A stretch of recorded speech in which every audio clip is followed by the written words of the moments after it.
Bonjour, mes amis. It's your boy, Lukael. Welcome back to Clair Obscur Expedition 33. This is episode 30. I do believe this might be the final episode of Clair Obscur. So in the last episode, we explored some more of Verso's draft. We found a bunch of new... mouse in the way. We found a bunch of new powerful pictos, some new weapons, a lot of outfits, and talked to a lot of funny guest roles who have like some funny challenges for us. So today we're going to finish exploring this area. We have this evil Esquie we've heard about that we need to defeat, and then, unless I'm mistaken, this might be the end of our Clair Obscur playthrough. So as always, and maybe for the last time, thank you so much for joining me. Without any further ado, let's jump right back in.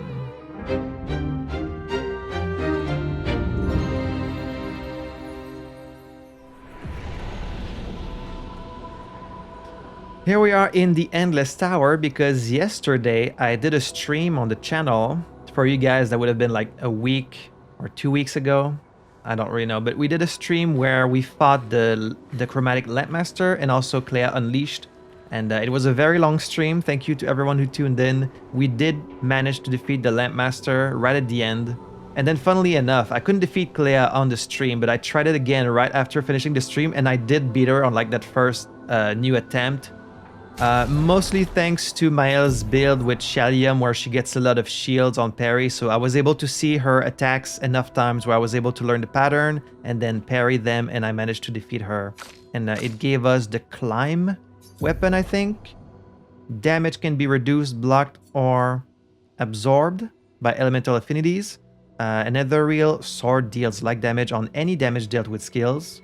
And starting a turn with 1 Earth, Fire, Ice, and Lightning Stain doubles damage dealt this turn. So this works really well with either Lightning Dance or with Elemental Genesis. And then we also have the Clair's Death Picto. On death, allies gain 25% increased damage until they die. So at this point, the only super boss from the DLC I have yet to defeat is the neurodivergent Simon in the back of the Endless Tower. And this one I might also do on stream after this episode is done. So I want to keep an eye on the channel, but by the time you see this on YouTube, it's probably going to have happened already. So we're going to head back to Verso's draft for now. Also, before we go back to Verso's draft, actually, someone in the comments told me that there's supposed to be like a new merchant somewhere on the world map close to the coastal cave.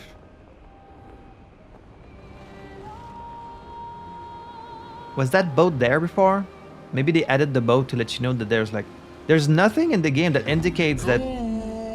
Oh, there he is. There's nothing in the game that indicates that this... He's scratching his butt while flying. Nothing in the DLC seems to indicate that this guy is here now. I guess this is just hidden for people to find, so good thing someone told me, or I wouldn't have known. Hiya, humans. Care for a good deal?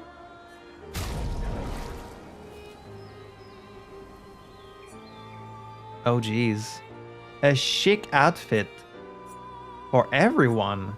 Look at that fancy tuxedo for Verso, fancy suit for Monaco, some quite revealing, sexy outfits for Ciel and Lune, and even a little suit for Mahel.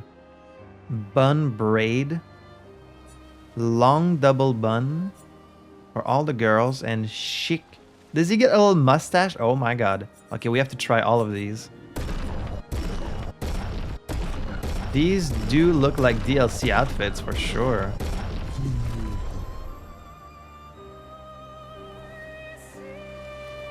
Acceleration. This looks like they're ready to go to some like fancy soiree, you know? How fancy we're gonna look.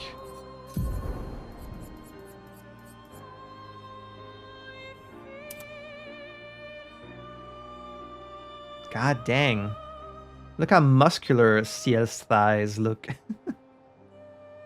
Oh, you actually get to see like the bottom of her tattoo. And that scar on her belly. This is very...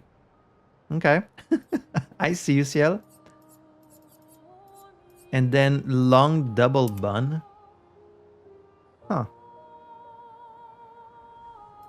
I'm not like super into that. She would actually look good bald with this outfit for some reason. I know there's something that just works with the style. Oh. Also with the white hair. Very, very fancy.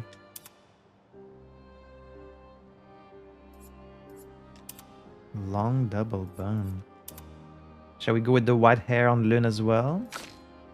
And then, I mean, he already has the Renoir suit, which is already pretty fancy. And then, oh, this is even more chic. With the hat too. He's got like a little necklace. Bun braid. What is that supposed to be? I mean, usually his hair is like kind of fluffy, kind of like wavy, and this. But then you have like this weird mullet, and then this. Huh.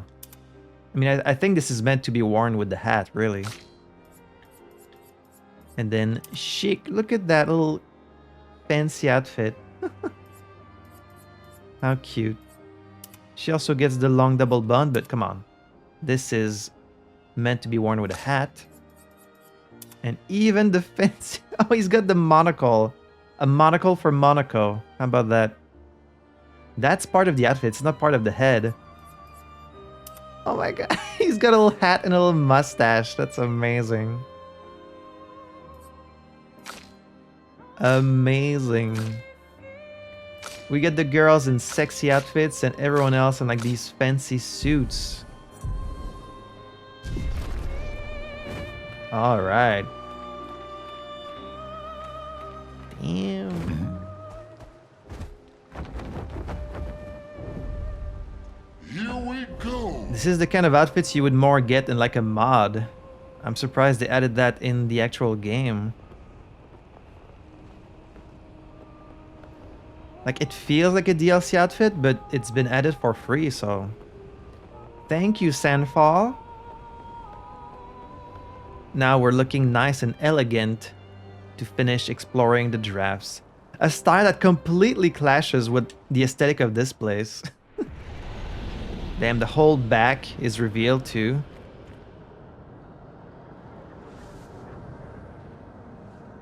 Sorry for staring, I'm like in awe of Lune's beautiful figure in this dress.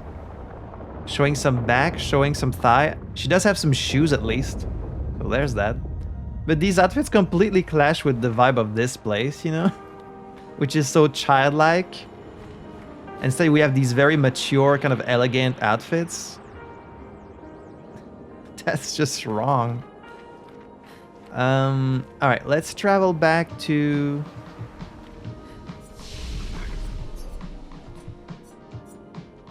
the Licorne-Napier station, I think, is where we were at.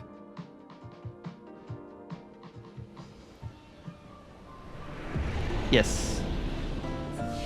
And we're going to multiply health again. I think times 10, because I'm even stronger at this point, so...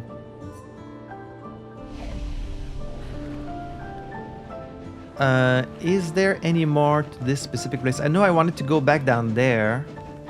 I don't know if I have to take the train for that. I don't actually know how much more there is to the DLC. I assume not that much. Okay, so we arrived in this one. Let's see what's in this one. Choo choo choo choo choo choo. Choo choo choo choo choo choo. Verso's enjoying this. Whee! Wee woo! Whee! Oh, it does go down here. Okay. So I was always gonna come down here.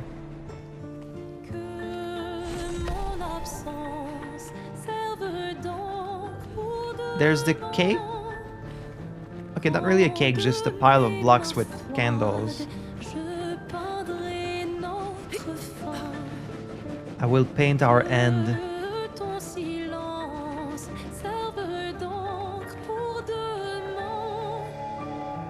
That your silence serves as an anchor for tomorrow.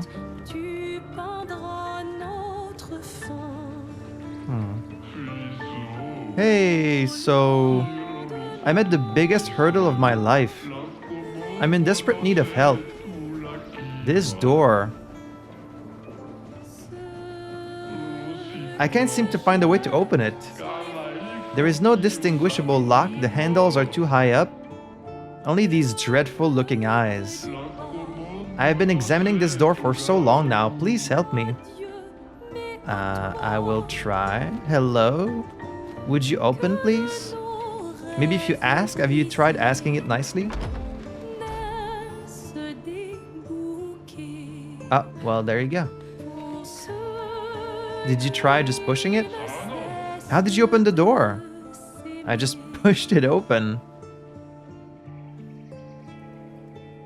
He stopped thinking. Sorry, dude.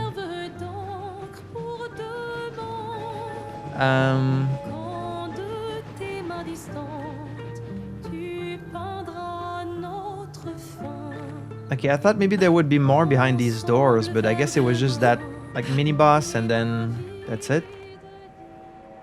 Okay, then let's, this might be a very short episode. Let's go inside the head and hope there's a bit more stuff in there. Let's meet this evil Esquie. Esquie's nemesis. How strong is he gonna be? Surely not as strong as the bosses in the Endless Tower, right?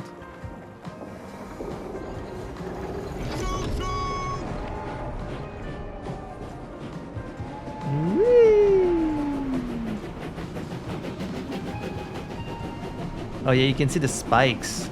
So spiky. And these flying Esquie, like... Are they... It's not a real Esquie, right? It's just like a painted version. A painted Esquie flying around.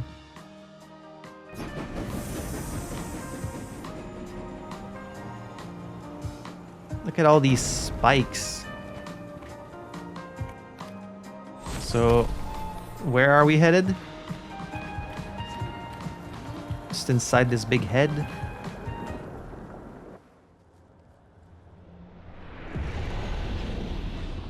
The root of all evil? Oh, little Verso, you're so dramatic. Well, I'll give it to you. This place does look kind of evil. We are close. Prepare the challenge. Challenge.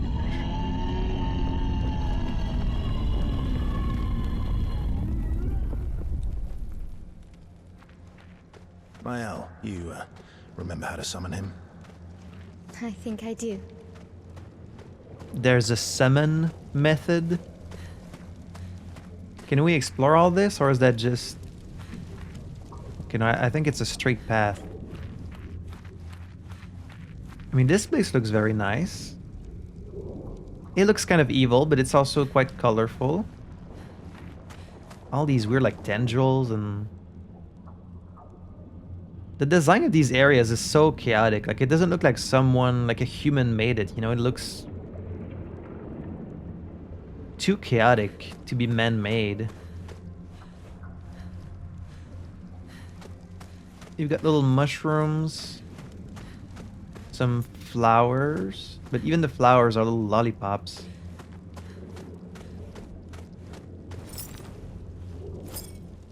Are these like...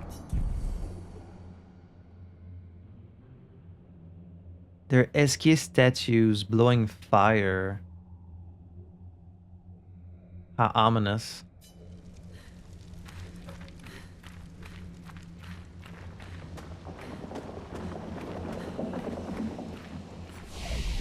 Main field, root of all evil. Okay. Is there anything else to see? If we look around? Any like items to find or... oh. What is that?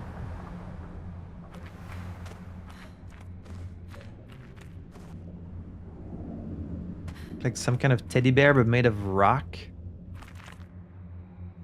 That's Francois' shell. Just a bunch of them.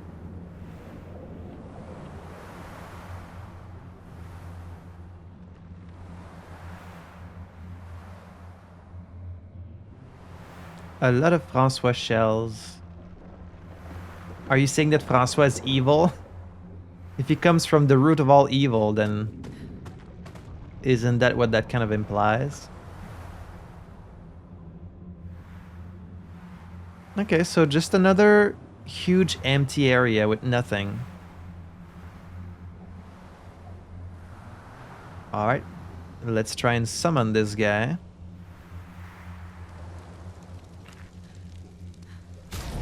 I mean, it does kind of feel like we should be in our Esquie outfits for this, right? If we're going to be fighting an evil Esquie, then we should be in our Esquie outfits. As much as I like looking at Lynn in this outfit. Very ominous. Let's go.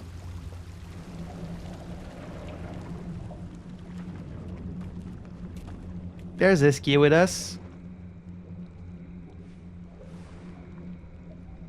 These guys know what to expect, but we don't. We are the warriors of legend. We are here to challenge the dastardly Osquio. Osquio. Most villainous of all villains.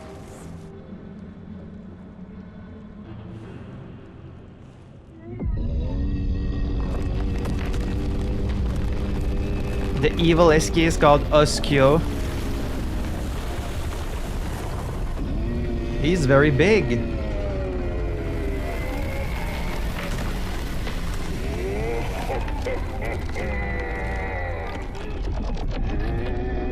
Ooh. He's like this. Ooh.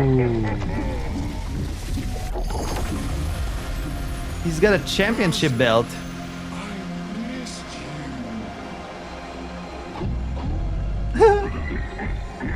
But he's still kind of nice.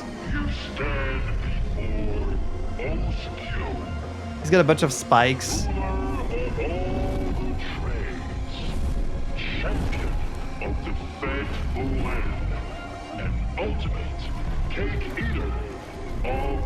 Okay, yeah. You can tell he created this as a child. You have so many new titles.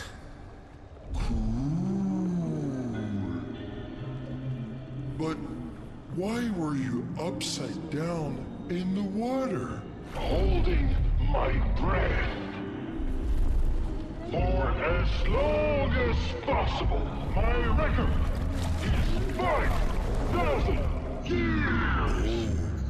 Good job. Mine is 6,000 years. No, you always have to be better.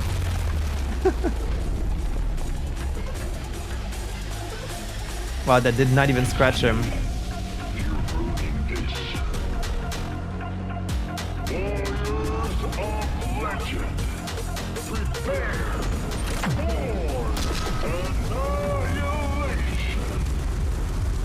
Osquio, it is you who shall be annihilated. Prepare to do battle. Really? He's getting into it, Lynn. Don't shame him. Oh, listen to this track.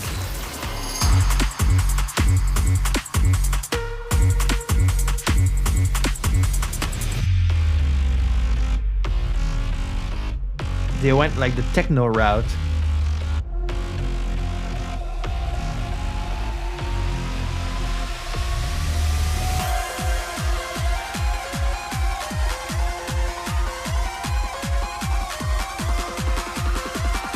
Oh shit.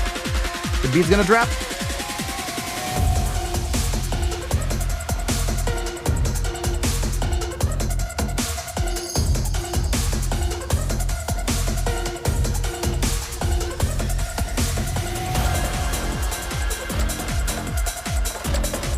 Oh, là, rien. You outdid yourself with this one.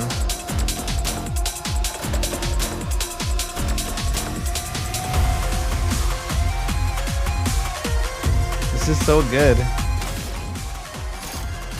Alright, don't disappoint me, Osquio.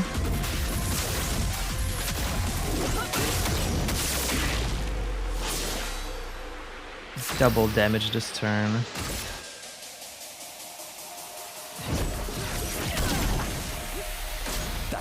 Thinks he is the fastest ball.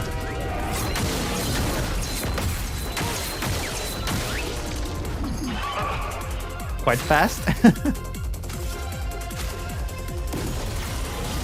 Time to strike.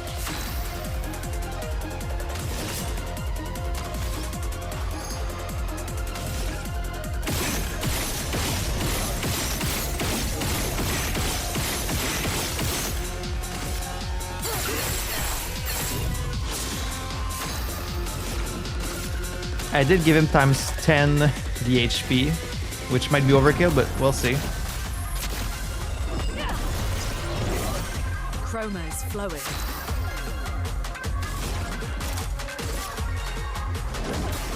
Meet your reckoning.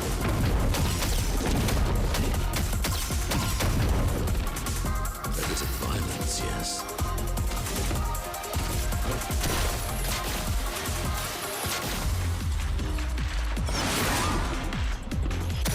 A bit of violence, yes.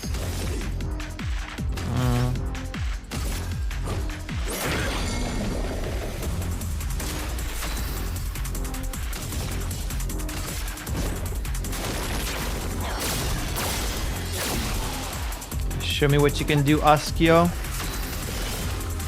That's lucky. This song is so good. Cup is full.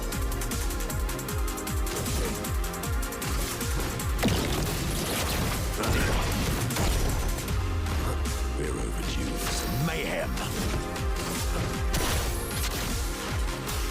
I love that he has a championship belt. It's totally just like a child's idea of the coolest bad guy.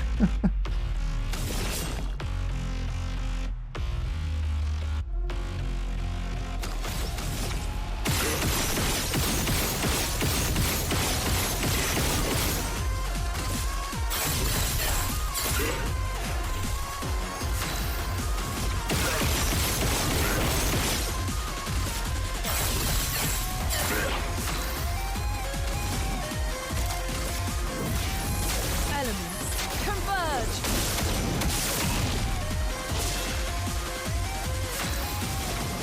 Okay, so your double damage is only for the first turn that you start with this. Meet your reckoning. 26 minutes. That's the most damage I've done with Lyn by far. Very, very strong fist.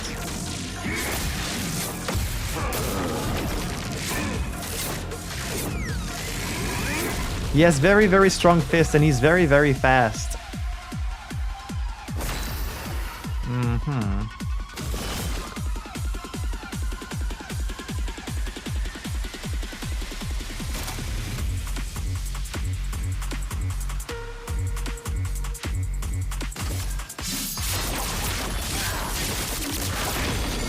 Ready.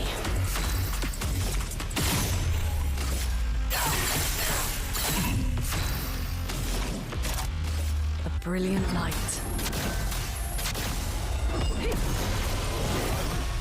I hope they're gonna have a little thing after you beat him where you can still fight him again like they had for Simon in the Abyss.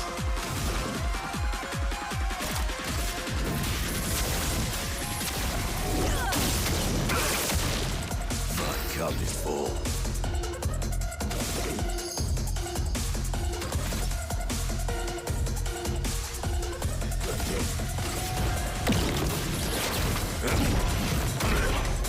Good thing I gave him 10 times the health, because I think I would have like killed him pretty much instantly.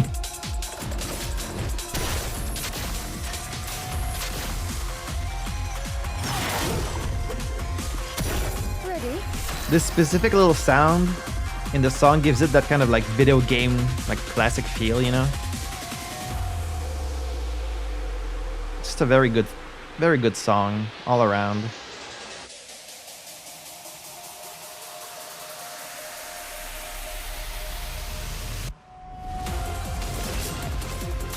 That's lucky.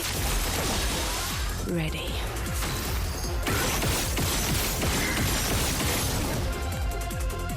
What is he doing? Oh, it's because he's stunned.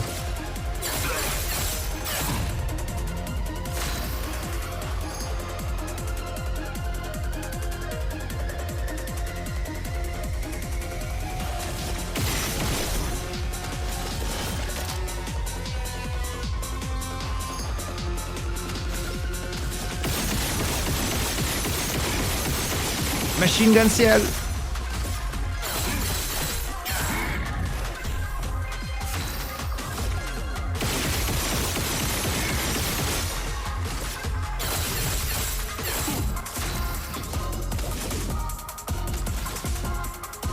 Actually, need to let master like now.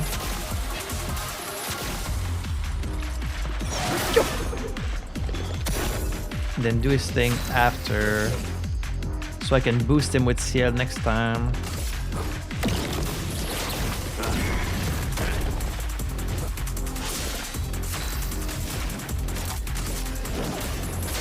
Look at this crazy damage by Lune. Reckoning. That's insane. A storm is coming. Imagine if I boosted Lyn. Oh god. She'd be even stronger.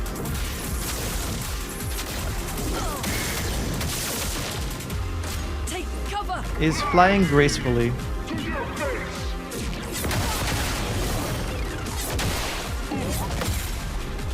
These are very fast. Let's gamble. Welcome back. What if I give her Fortune's Fury? I mean, she's not boosted, but still. Meet your reckoning.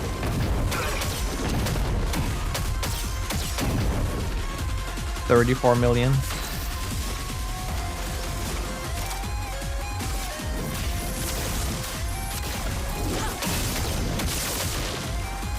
Favorite part.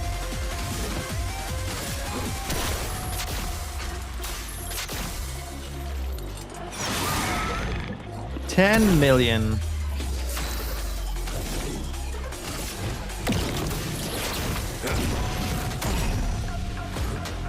Oh, tell me, summons his little friends. Dodge it here. It's not do me in. Okay, okay. Thank you, my dear. Now's my favorite part. I hope he has like a second phase.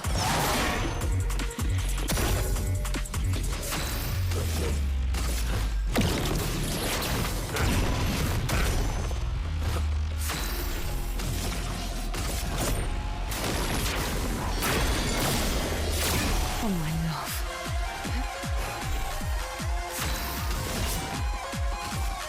Okay, this time Lune is gonna do the most damage she's ever done by far. Let us stain them. She's boosted, he's debuffed. I've got my boost from my Clairim, and she's boosted by Ciel, so this is gonna do like 50 million.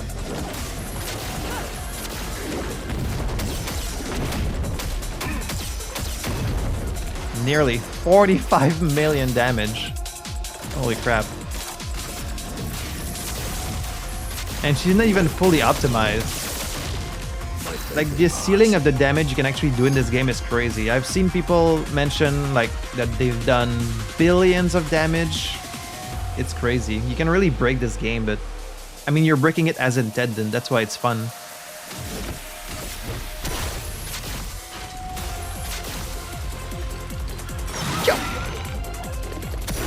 A bit of violence, yes. I do hope, like, I'm not expecting a full ending in this game because the game already has an ending, but I do hope they've added some kind of something that feels a little bit like an ending. Just because, like, surely they know that the game's endings are not like that feel good. But, you know, if you want to say thank you to your fan base, your audience, you want to kind of leave them on a high note, on a positive note. So I hope this DLC maybe provides that. just a little cutscene, just a little something, you know.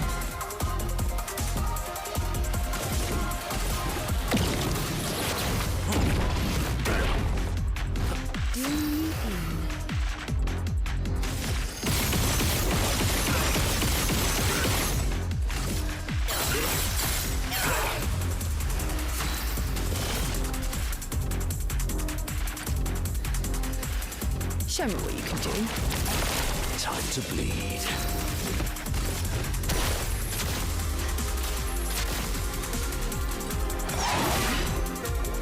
$37 million. I might need to go easy on him if I want to see all of his attacks.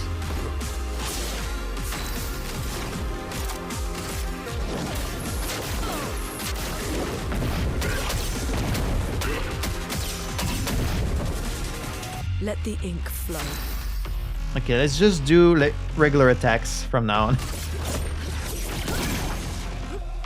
Brace yourself. Very, very strong fists.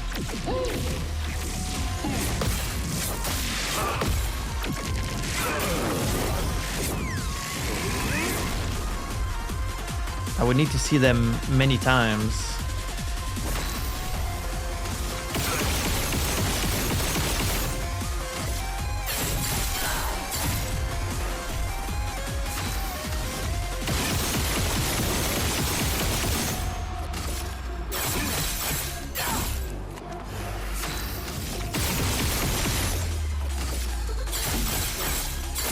Let the ink flow.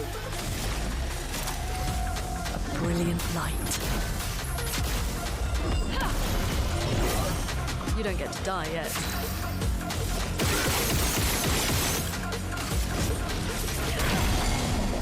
Alright, I can break.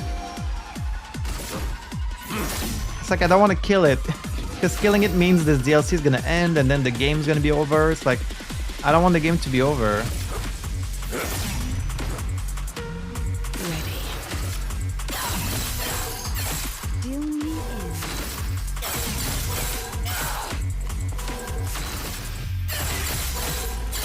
A bit of violence, yes. What to choose? Careful now. Summons his little friends. I'll do it. Right up here.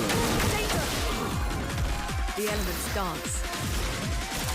I think maybe I've seen Brilliant. all the attacks he can do. The expedition's not over. I don't want it to end.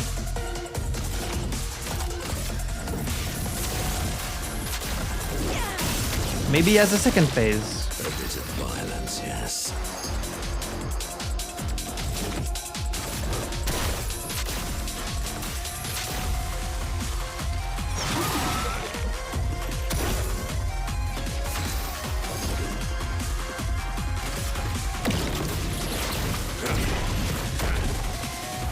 Let's gamble.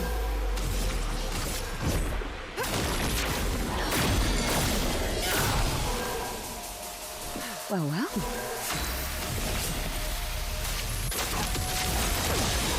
Well, well.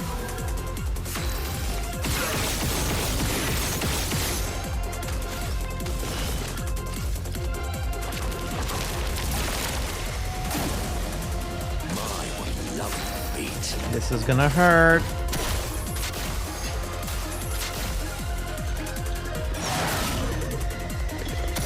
A bit of violence, yes.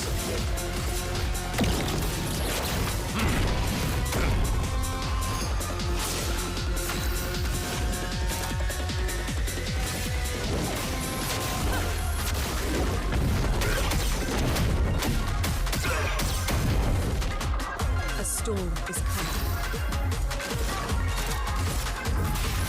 Elements converge. Yeah, this weapon is crazy powerful for Lyn.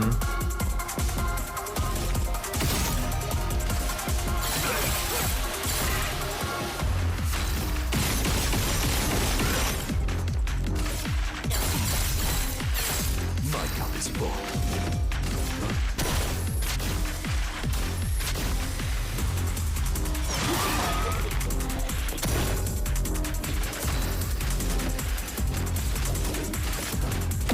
Almost there. I hope he has a second phase. Thinks he is the fastest ball.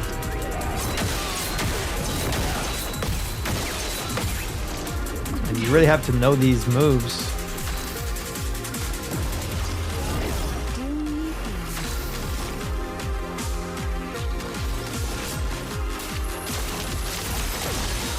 Overflowing with energy. I think this is it. Oh, he's got a second phase. You first. Time for a spin. Oh, he's red now. Dodge CL. Au revoir, mes amis.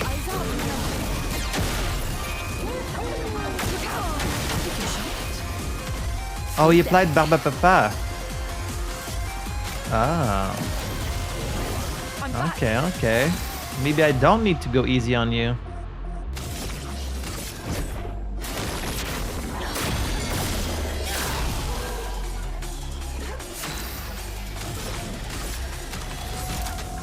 A brilliant light.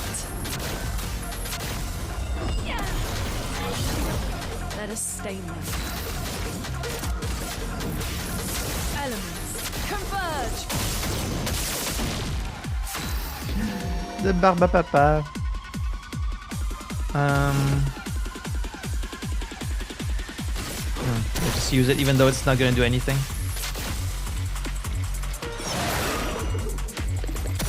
Sweet taste of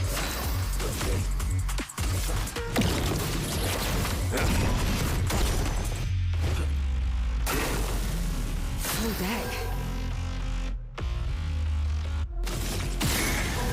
You're right, it doesn't affect shots, only skills. That's lucky.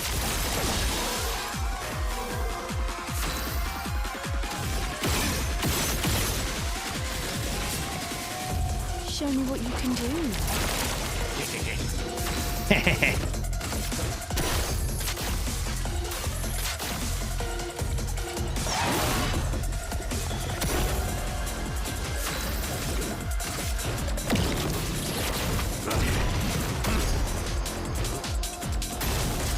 Goes pew pew pew Watch out, Monopo. from his belt.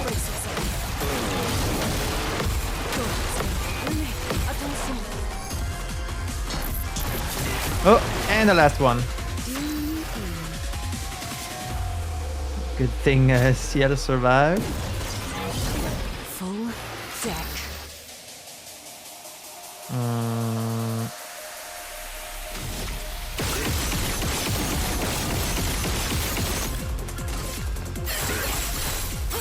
Now was our chance.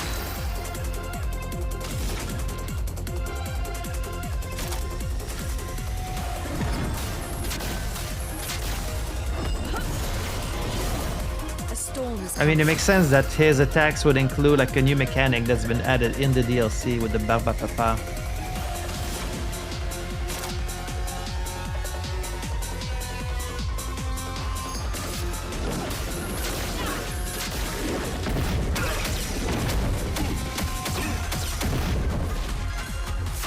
what to choose.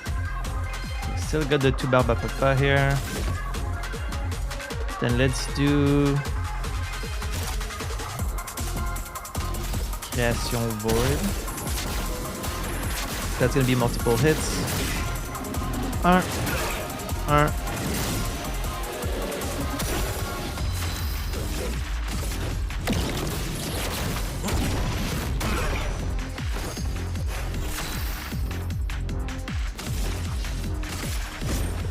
Let's break again.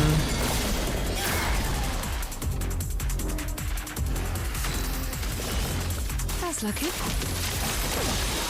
Time for mayhem. Now we'll do a good one. Yup. 15 millions. I don't have a gradient charge.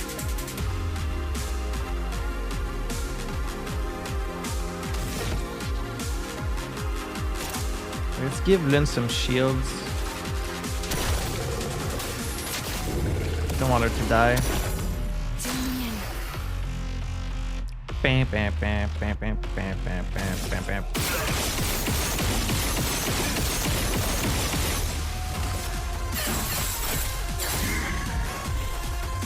I'm not optimized because I don't do like 100% critical hits, which I should at this point.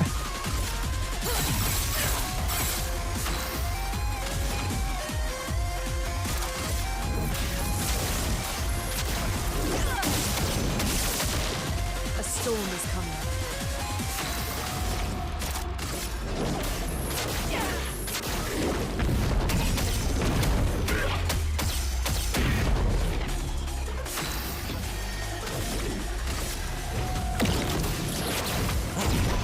Boink.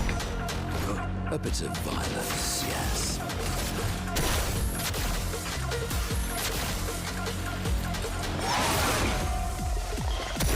Here we go.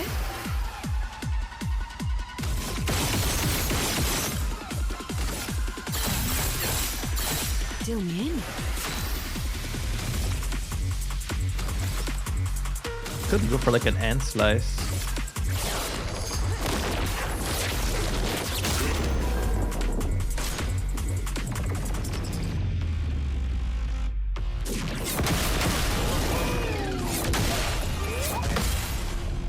Very graceful. Ah, Lune keeps dying.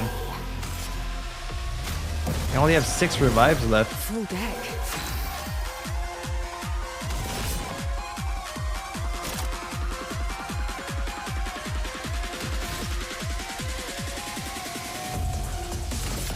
The stars judged you.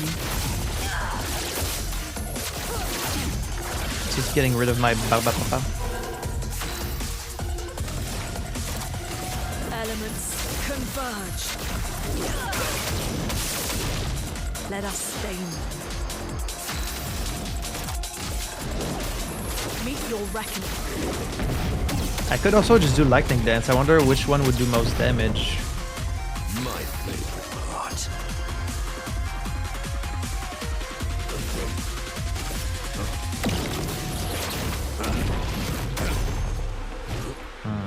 What to choose?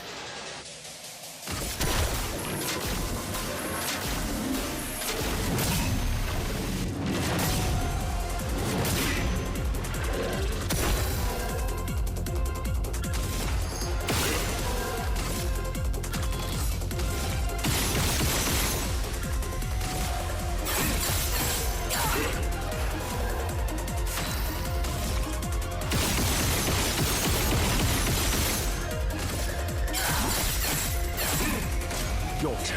Prepares a drop kick. He's got like a wrestling moves.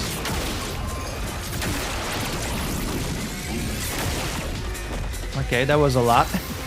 I didn't really have time to see what was happening. Here we go.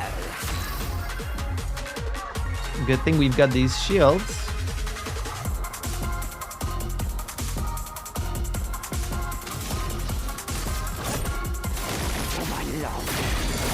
Just slow down a little bit there, buddy.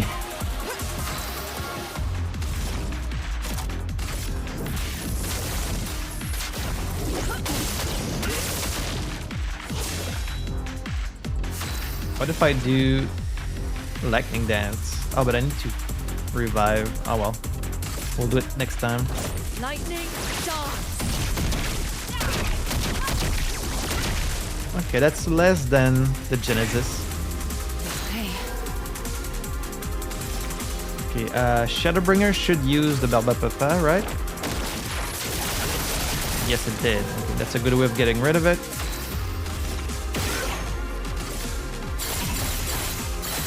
Ready.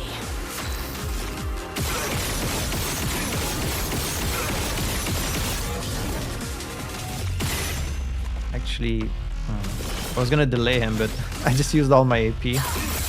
That's fine. Careful now.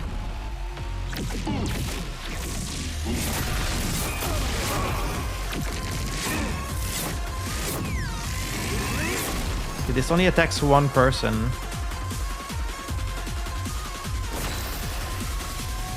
going through these revives very quickly. Welcome back.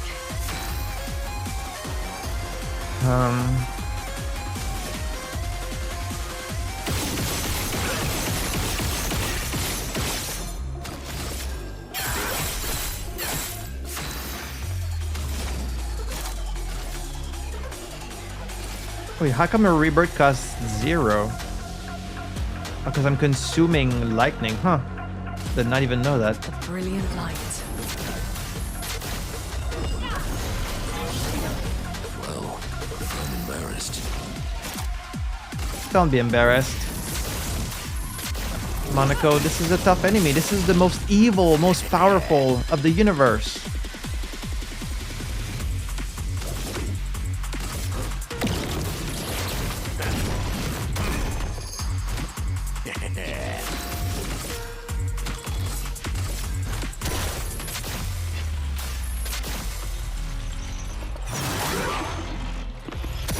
Time to strike.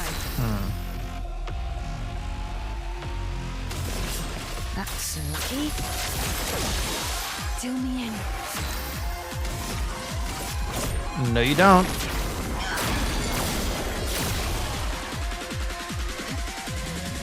bit of violence, yes.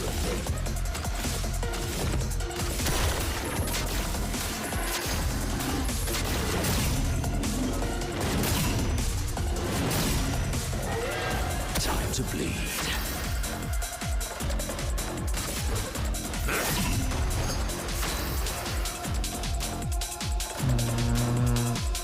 Here I get to boost Lun, she'll get to do her strong attack.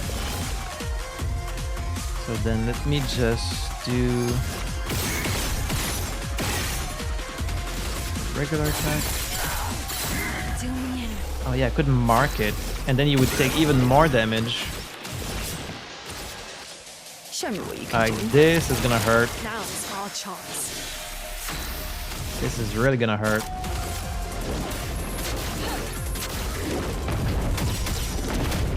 If she can do crits. 41.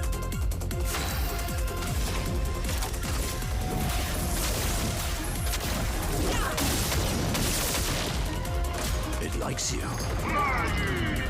To your face!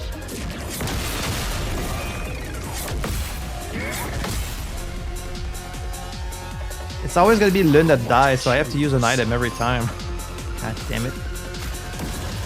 I won't lose again.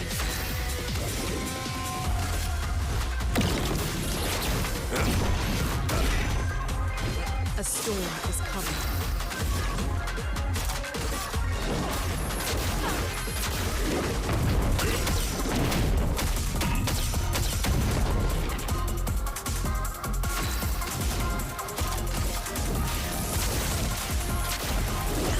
I'm purposefully making this fight last longer. Because I don't want it to be over.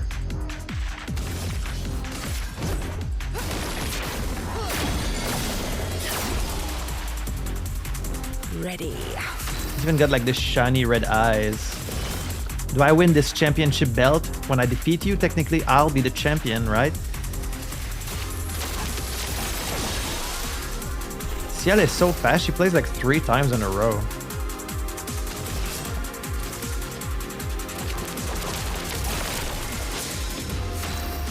Double damage.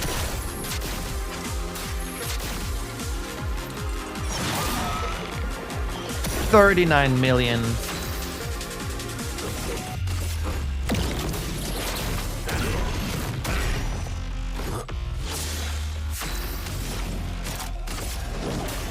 Meet your reckoning.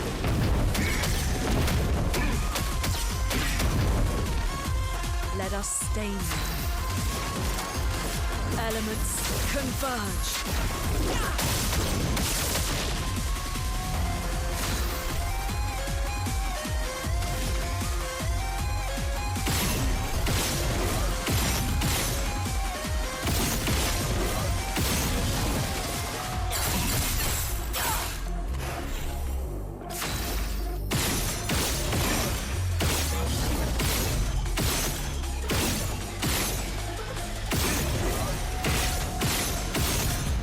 Shit, I was gonna boost Monaco, but I don't have enough AP. I missed my chance, but that's still gonna hurt a lot.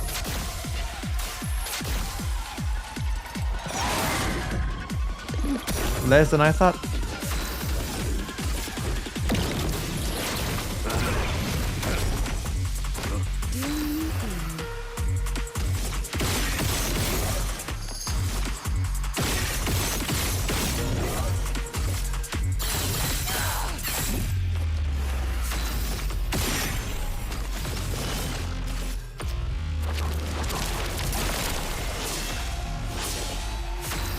How come I have so few AP?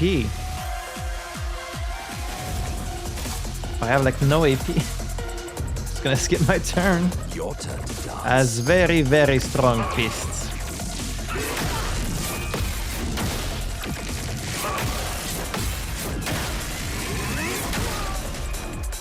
No one died. Surprising.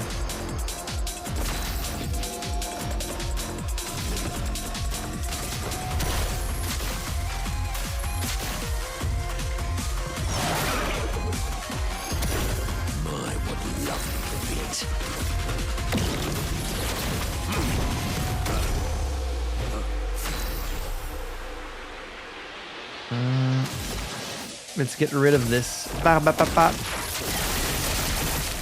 Well, well.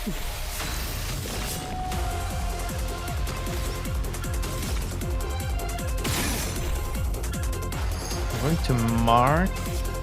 I'm going to give AP to Lun because she doesn't have much. Here we go. And then can I get enough to boost her? Nope.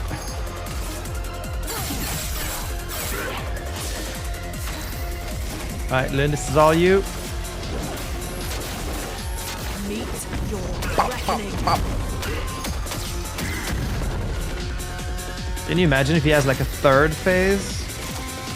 Elements converge. It would be the first boss with 3 phases. Danger. Prepare the dropkick.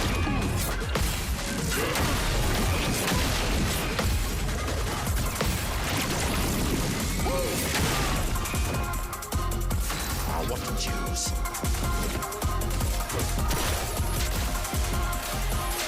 I'm about to run out of revives. 3 phases? 3 phases.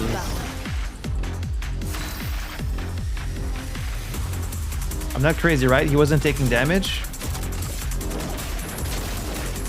Meet your reckoning. Oh my god, he has... Okay, no, now he's taking damage. Time to strike. Was it because of the... I guess it was because of the... I thought he'd stop taking damage because of he has... I thought he'd stop taking damage because he had like a third phase. Come on now.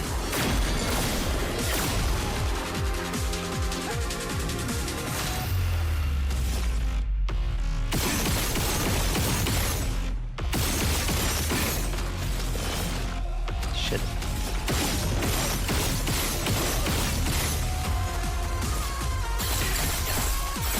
Till the end. That's lucky.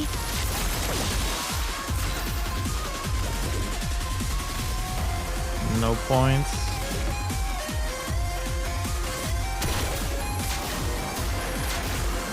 I mean, I gotta do something. 1 and 1.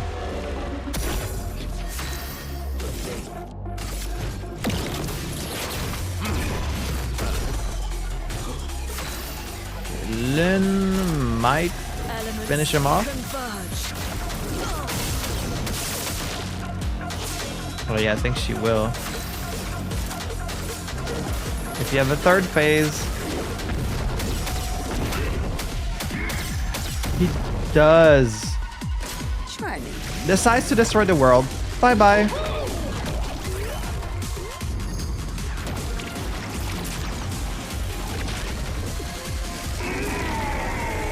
Esquie is going to intervene. Okay, no, it was a gradient counter. I took a chance. I was like, that looks like a gradient. Esquie. Or of course Verso gets the weapon. Wow. That was 800 million HP. That means that in the base game he has 80 million. That's quite a lot.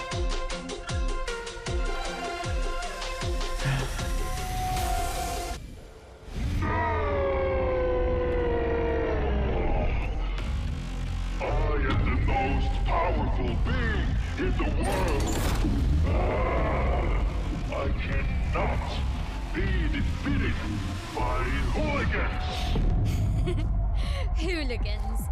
I see you're friends with Francois. Never. He's an Esquie lover. Do not underestimate these hooligans. We, hooligans, have surprised many a foe. Shall we? Who isn't an Esquie lover? Are you preparing for the kill shot? If you don't mind, we'll handle this adventure.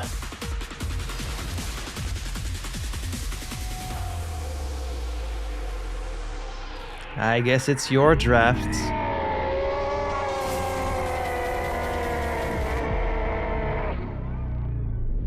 Here we go. It's a little picture. You're all little babies. Just defeats him instantly. Verso, mon ami, prepare to be hugged. Not a hug. Big uppercut. Time to end this. You will never be a good musician. Oh no. Let's carve a path. You had no choice but to paint. He personified his insecurities as a villain in his made-up world.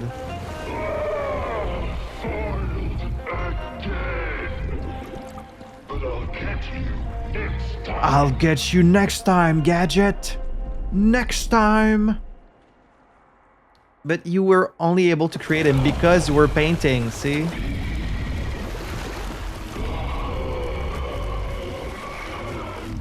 He just really wanted to be a musician. Oh, and you're back in your regular outfit. Verso? Kids have quite the imagination, huh? Yeah. They do.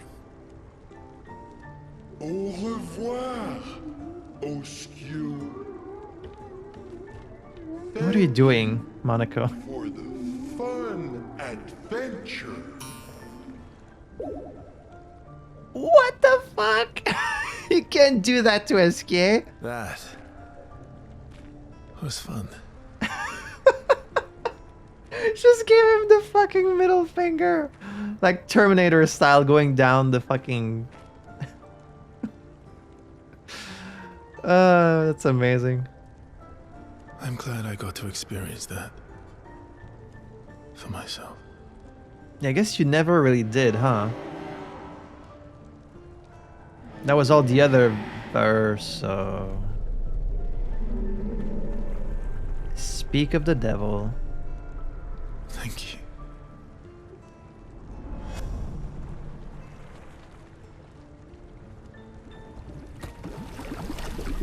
Just crush his head.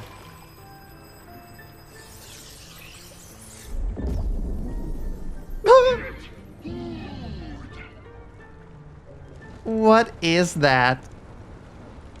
Is that your villain outfit, Verso? You should have one. You deserve one. You are the bad guy of this game.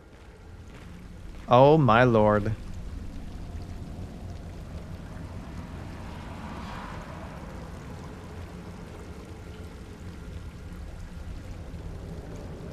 It's the evil Esquie outfit.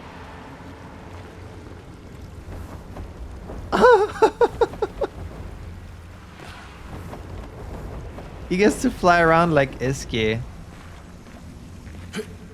Oh my god.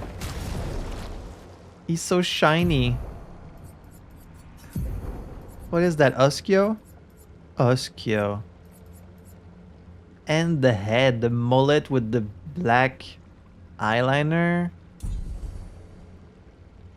Oh my. And you can fight him again, right? Esquie, right. What is this new weapon you got? Gain Aureole on rank S, but drop to rank D. Okay, so that's like his auto life thing. 30% increased damage when revived. Does that stack? Usually it says stackable if it does. Gradient attacks deal 100% more damage. I mean, so you can never be rank S because you just drop down. Is that good? I guess for like a specific build. Most of these new weapons and stuff they've added in the DLC, they work for like specific builds that are like kind of built all around their particular abilities. He looks so ridiculous, but also kind of cool. He looks really cool in the eyes of like a 5-year-old, which is what Verso probably was when he created these drafts.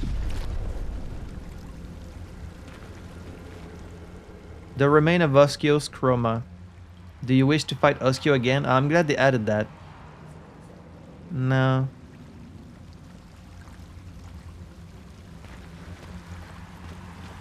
I guess it's the end of our adventure.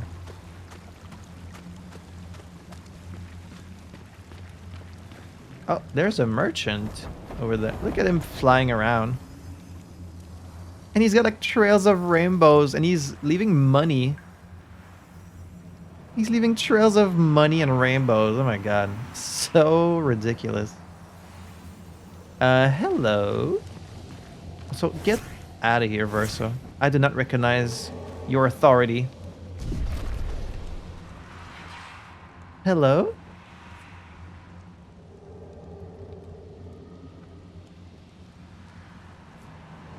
Trade? Ah, they all get it?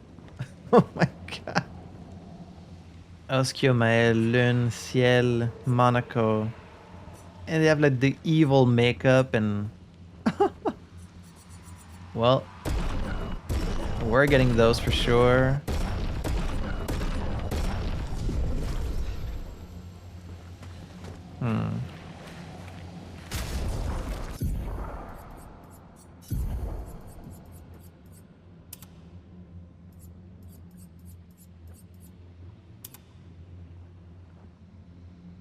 That doesn't even look like Ciel anymore.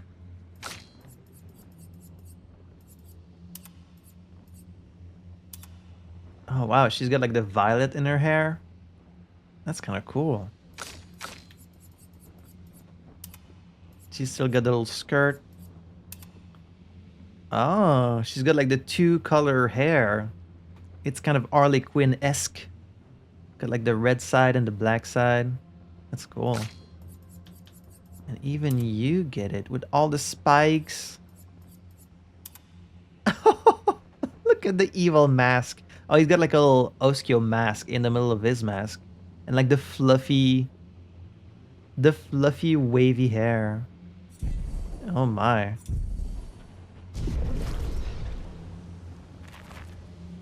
She doesn't have like a special...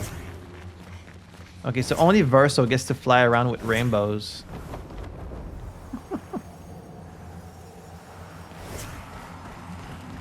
And he gets the spikes on his back too. Wow.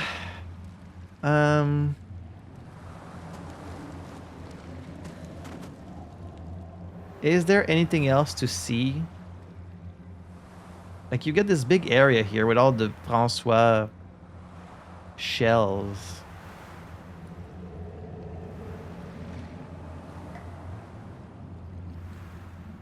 Is there anything like hiding in the corners?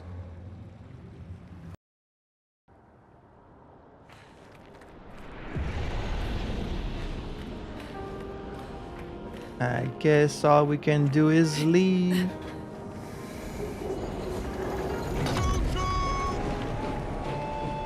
Choo choo.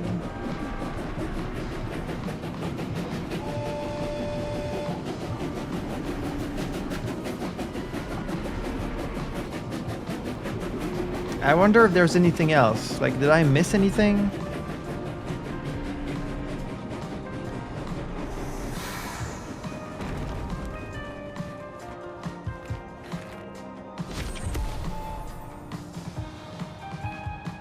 Did I miss anything in this world?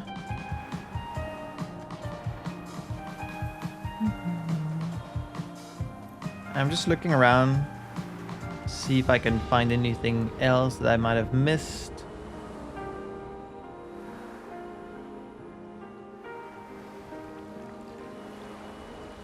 There! Fucking jump scared me. There's like a swing up there. Oh, wait, there's something up there. Wah. Wah. There's something up there in this box. How do you go up there? Ooh. Can I? Ooh. You can climb this.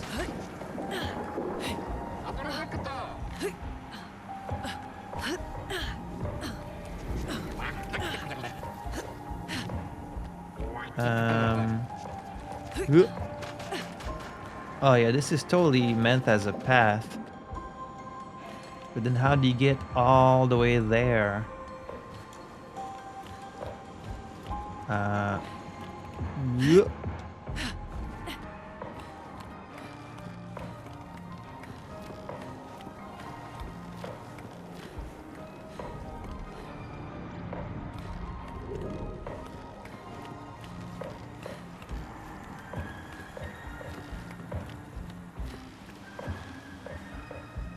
I'm hearing a sound.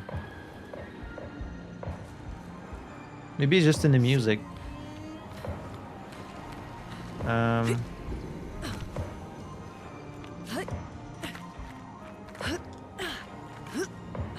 Where is this going? Very long path. Oh, there's an item over there.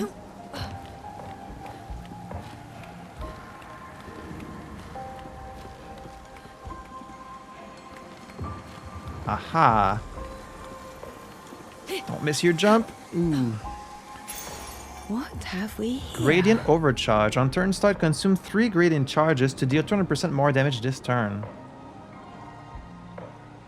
I mean, typically your gradient attack will do more damage than your regular attacks, right? Woo! Does this go anywhere else? That's a dead end. I think this keeps going up.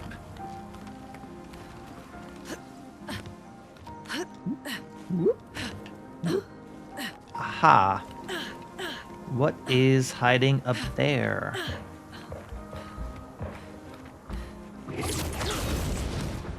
Another mini boss?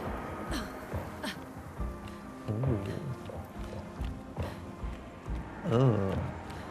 It says Joyeux anniversaire. That means happy birthday. Leftover cake. So many toys. Verso, you need to clean this place up. Hello? Oh! Yo! Present? For me? Oh, I'm the present? Chromatique licorne. Elements converge. I've still got a ×4 HP.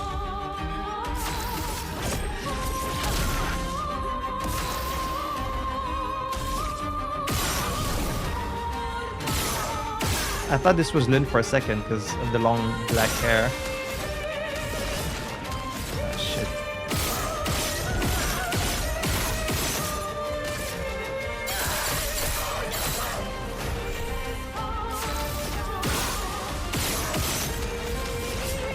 That's lucky. Watch out! Dodge seal.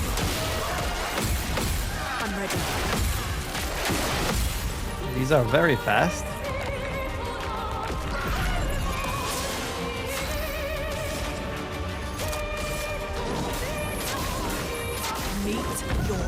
reckoning. Let the ink flow. That was a bit overkill. Brilliant light. Time for mayhem. Even with 10 times the HP.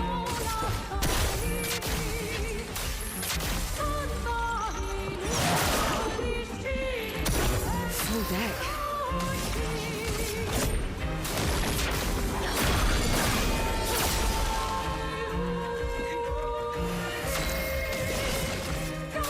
That's lucky. Deal me This in. so doesn't look like Ciel from the back. Totally just looks like Lynn.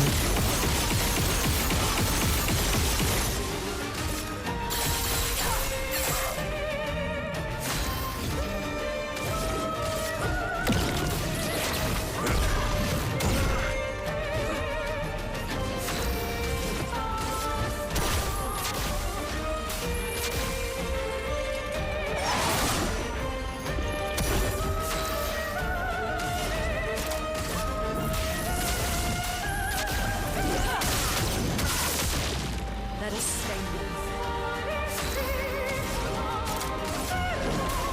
meet your reckoning.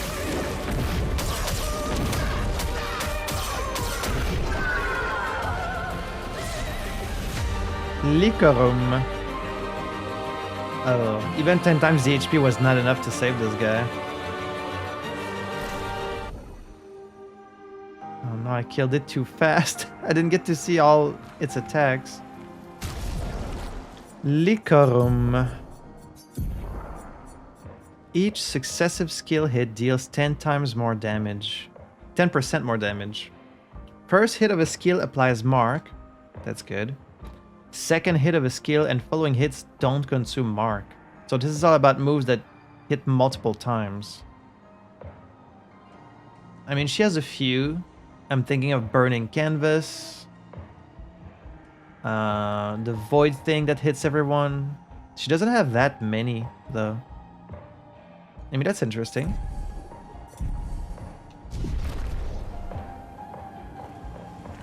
All this cake that's been here for like a century. I guess it's not real cake. Or is it?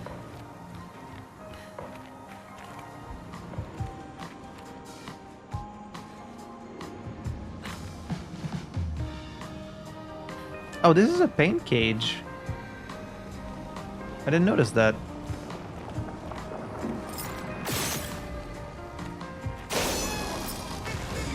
Oh.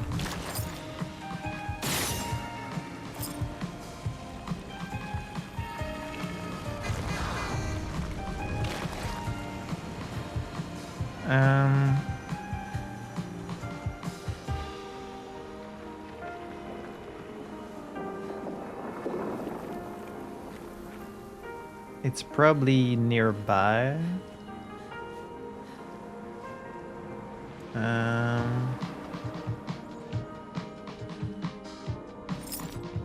Oh, that? You can barely tell that they can break. What is this? An advantage. Oh, Esquie. It's a weapon for Lynn. I doubt it'll be stronger than this one, but using a skill that doesn't consume stains increases damage. So you don't want to use stains. Resets on using a skill that consumes stains. Oh, interesting. So it's like you have to play her kind of the opposite way. You're avoiding consuming stains instead of doing it. Base attack changes all current stains into dark stains. With 4 active dark stains, any skill can consume them to deal 300% more damage. So you want to make 4 stains, then do a regular attack to change them to dark, and then do your like special move. Any skill can consume them. Wow. I mean, I wonder if it's more powerful than this. This one doubles damage this turn, which you can do every 2 turns. This one triples damage, but it takes, I guess, 3 turns to set up. So I think in the long run, it's not as good. Plus it doesn't scale as high. Then again, it's not maxed out. Maybe if you max it out. Interesting.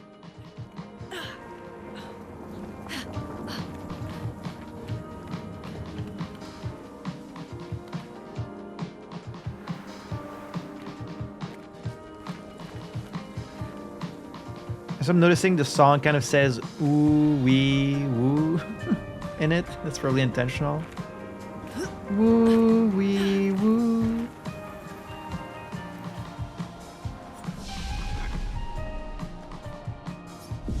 Well, I've looked around, but I haven't really found anything else, so I guess maybe this is all there is to the DLC.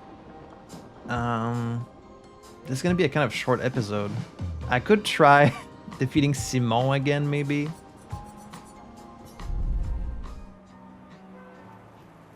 I was kind of gonna do that on stream, but maybe I can do it. Last time I tried, it wasn't that bad. Hang on tight. I reached all the way to his second phase, which of course he has a second phase where like he completely removes the expedition. So basically you need to defeat him twice with both your parties. And the first phase is easier. The whole thing kind of revolves around Mael getting a lot of shields with one of her weapons. So I would need Mael in the second party.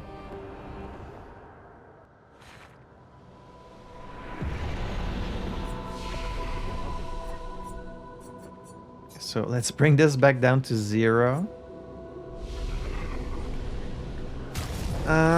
Like if I can get through his first phase with Verso and Monaco, for example, it would take a while, but... And then have Mael, Lune, and Ciel at the end? Maybe?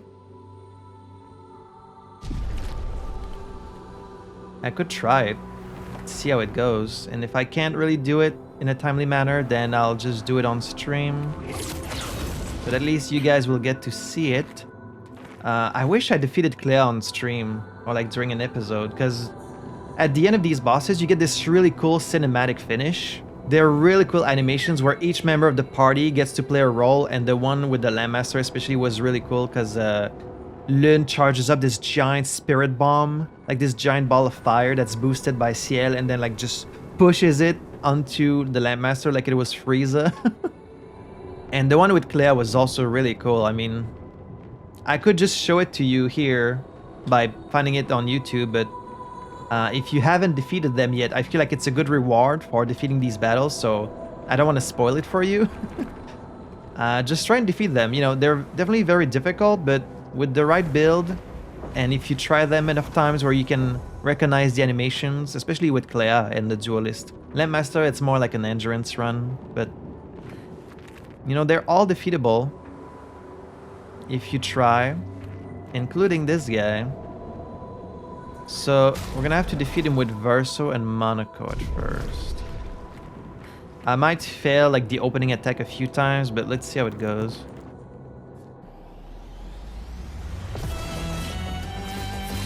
Simon the Divergent Star. Okay, well, I messed up already. If any one of you dies, you have to try again, because he's just gonna remove them from the canvas, so... He's also invincible when you break him, so you don't want to break him.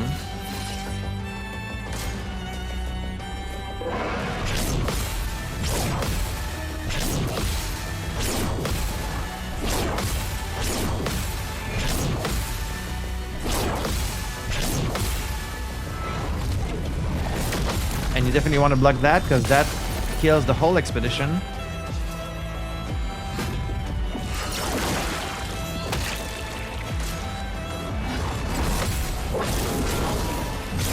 I messed up. Oh, plus I've got shields. Yeah, having shields for this is not great. Okay, well.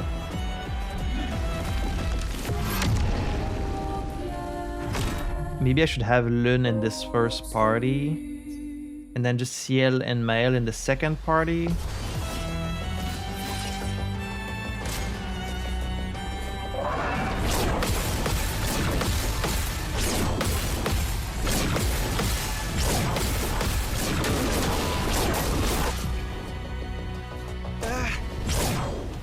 Can't mess this up. Careful now.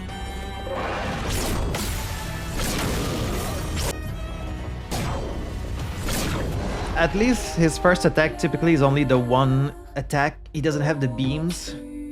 But I can't have the shields. I need to equip something else.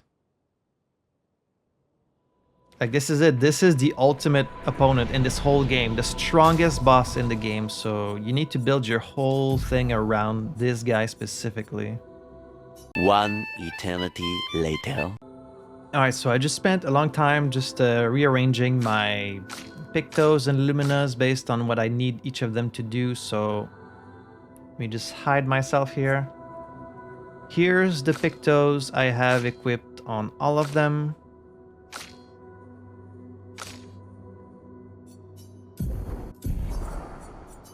And then here's the Luminas that are active on all of them, just for those that are curious about my build.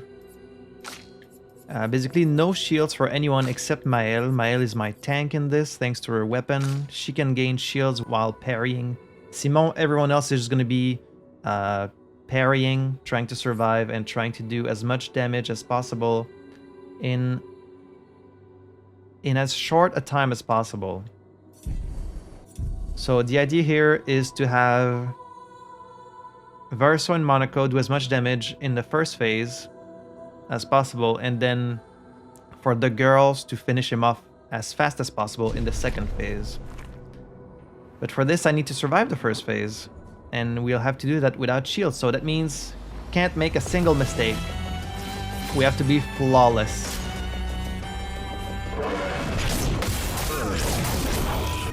Bad start.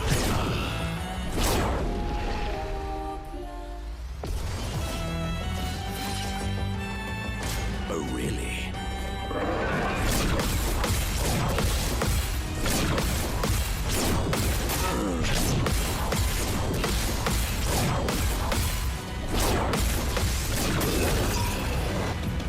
That was almost. He's not being very generous with that double attack right from the start. And that first phase is the easy one. That's more like it.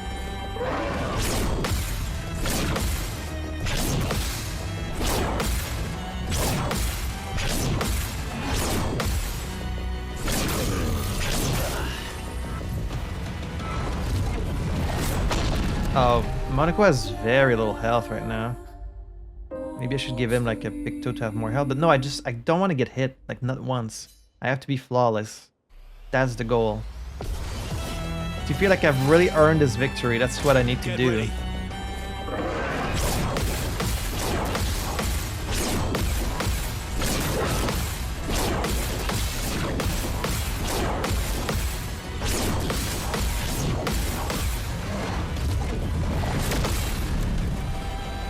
Bring it on.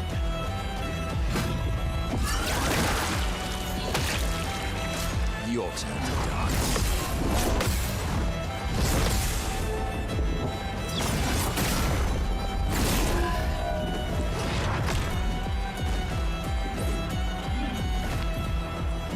Shit. I thought maybe he had the auto revive, but maybe your auto revive doesn't even work. Like, he might remove you from the canvas before you even revive. So I just need to be flawless in these fuck-ass outfits. Oh, really?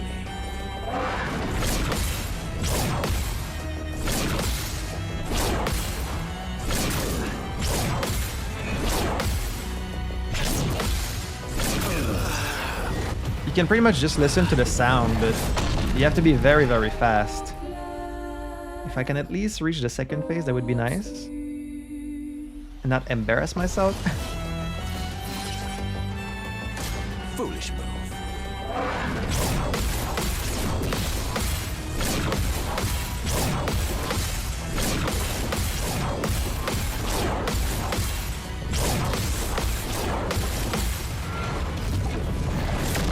It's like playing a rhythm game.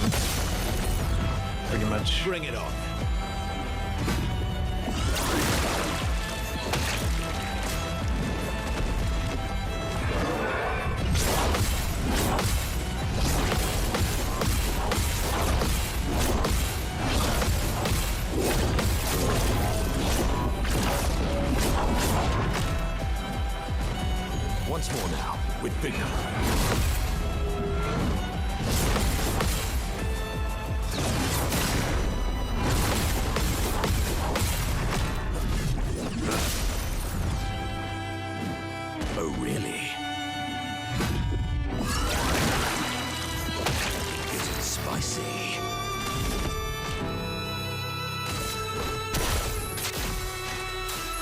Alright, well, we got through the first phase for the first time. Now we just need to start doing some damage. Spicy.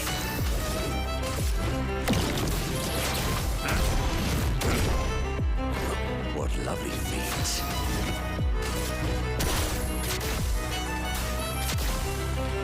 This is gonna be my main source of damage, is just building up this Lampmaster Light, and then Verso is gonna be all about shots.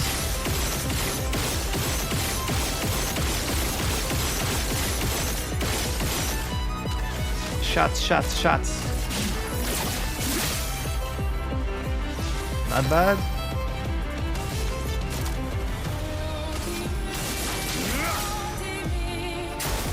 Oh well.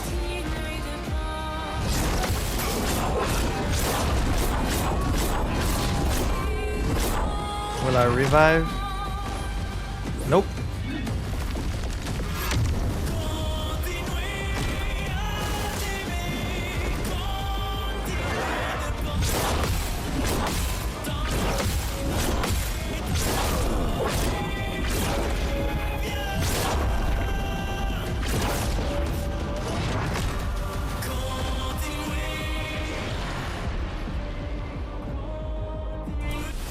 I mean, what happens if you send the reserve team and then he removes the expedition? You just lose, right?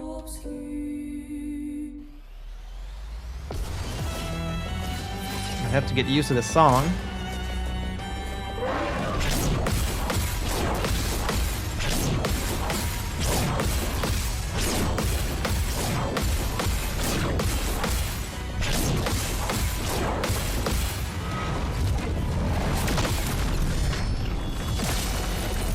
And you're always fighting with no health. You're always one shot from dying, basically.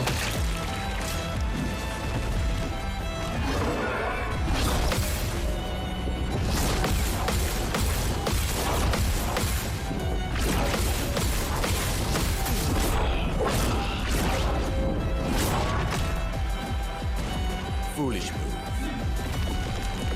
The long combo is it's difficult.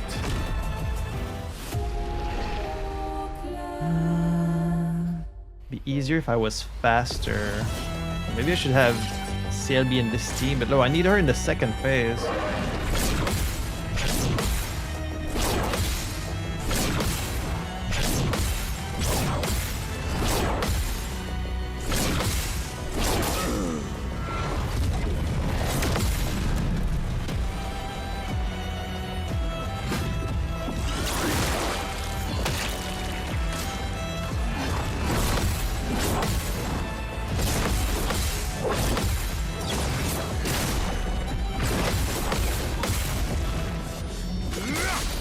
But I do really like this mechanic of like the beams of color, and like it's a lot of fun.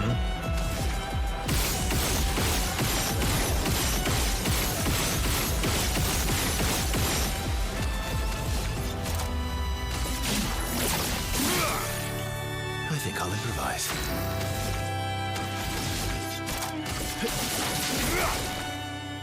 Careful now.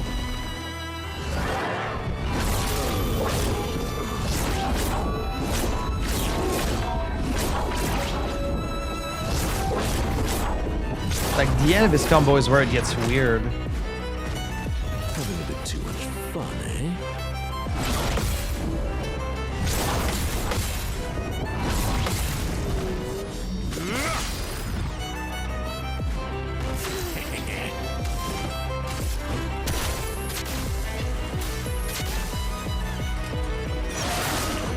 Maybe I should slow him down.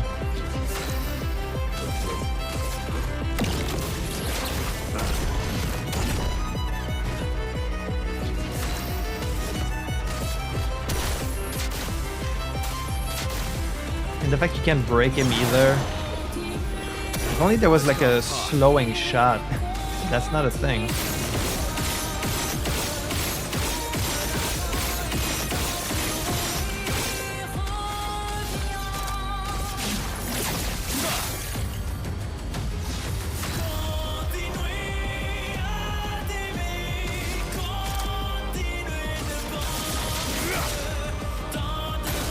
Bring it on.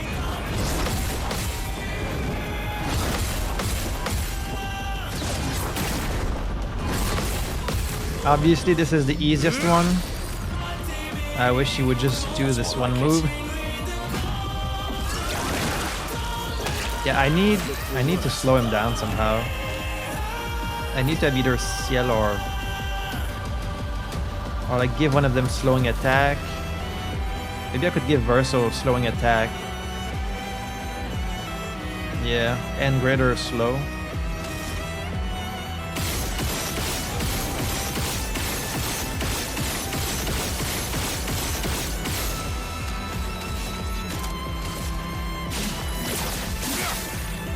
I've lived through worse. Didn't get lucky on this one. Long combo.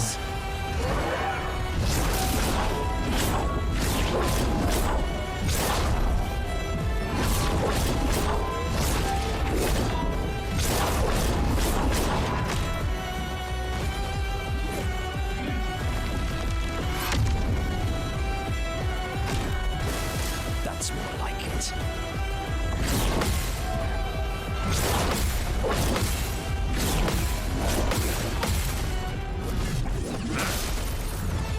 I can't beat him by myself. Violence, yes.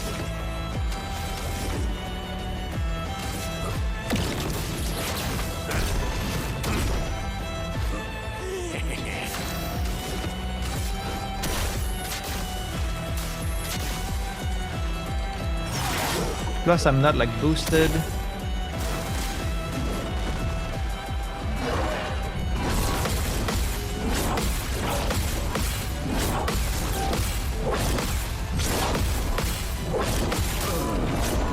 Is that, yeah, that other hit comes really quickly.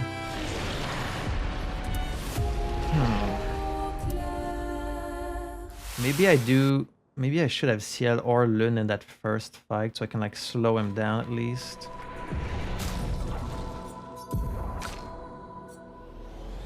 But she also does a lot of damage, which would have helped in the second phase. Foolish move.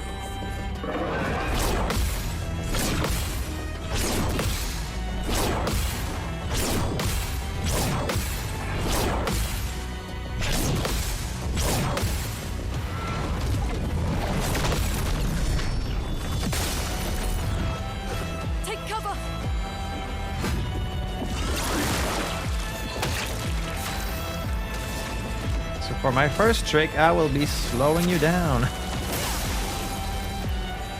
The least I need to parry him, the better. Elements converge. Time to end this.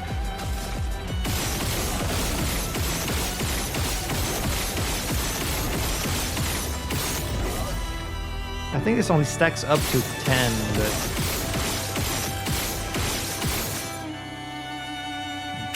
do it like until I'm at 4.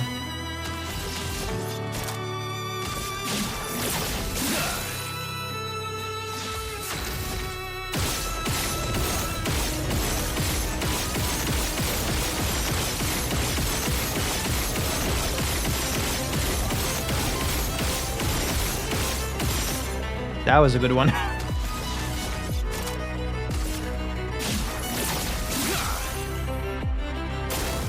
Your turn to shine.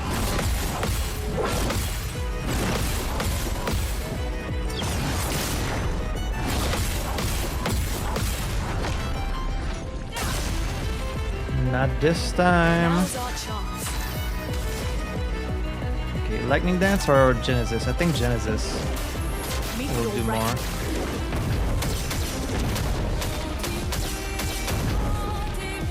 Let us stain. But I'll have to remember to keep him slowed down also. Let's carve a path. Okay, first of all, he should get Angel Eyes so he can come back no matter what. He'll always come back.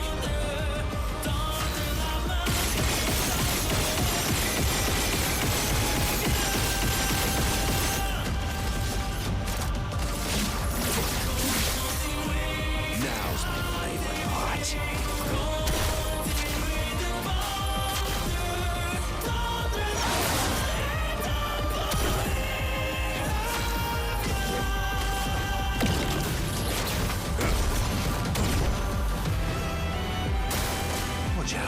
long combo.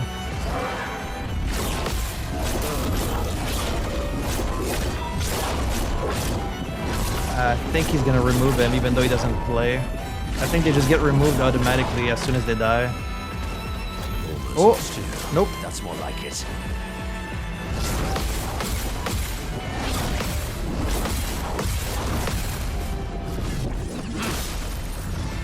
Okay, I got lucky there. So much power.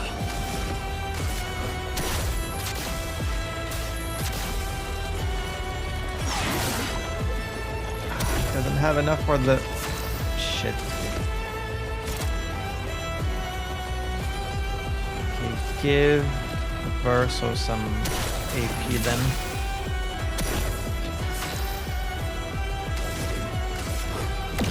And then go Almighty for the next turn. Okay, he's not slowed anymore.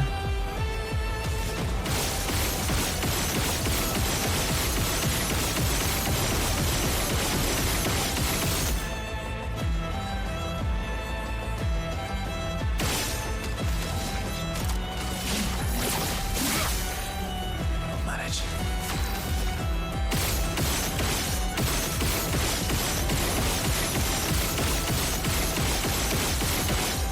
Sometimes you're lucky, sometimes you're not. He probably has like The elements dance. more effective ways of doing damage, but I'm not sure what they would be.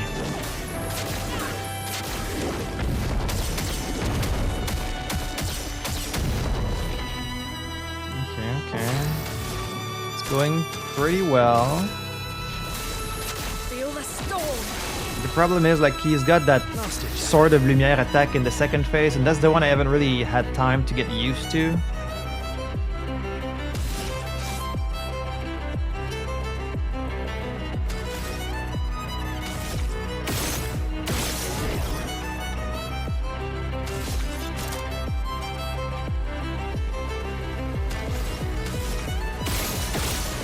Whoa, I'm back to 9.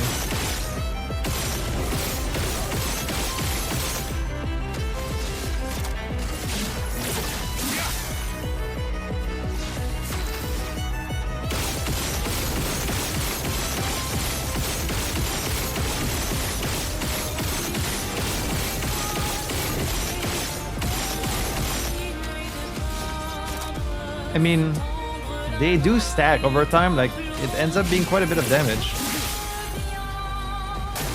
Careful, Verso. Oh, already? Okay. Bye-bye. Now it's all in Ciel and Mael's hands.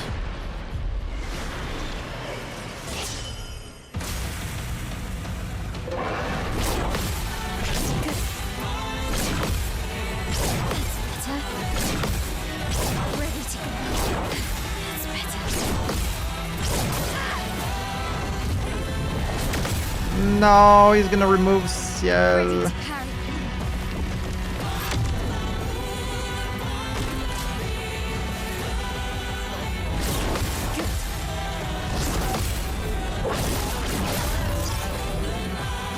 He's gonna come back. Still need your help. Ready to go.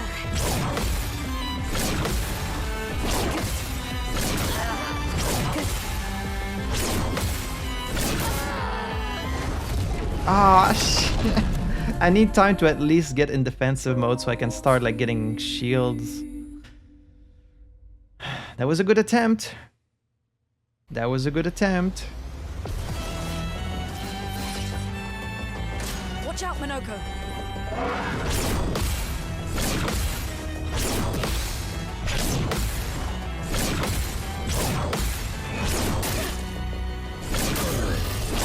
That was not.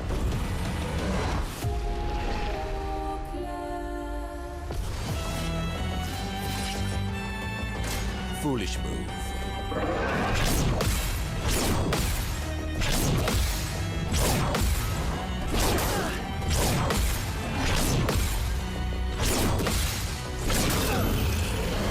How am I still getting hit by that? I should have this like flawless every time.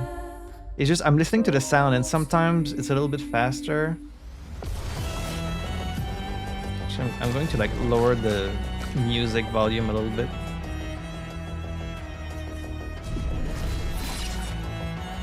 That's more like it.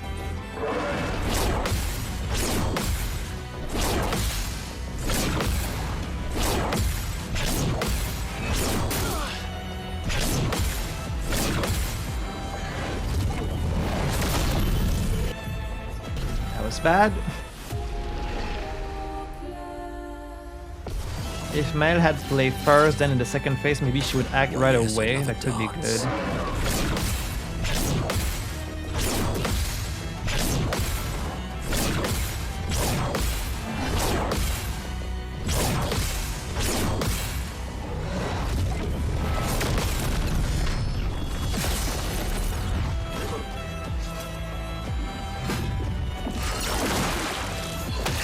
Overflowing with energy.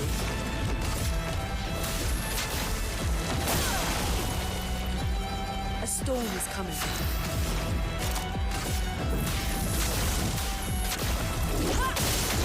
I could also give Monaco his move back that gives like random bonuses, but I think it only affects one person.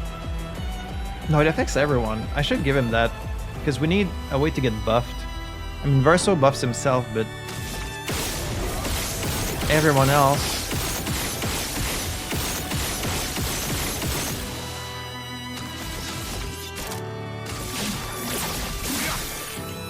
Ready to strike. I'm not sure if I should even do follow-up. Maybe I should just stick to just shots.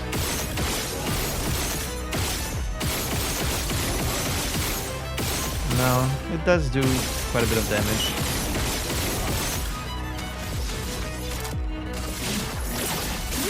At least make sure you end up on a mark. Monoko, get ready.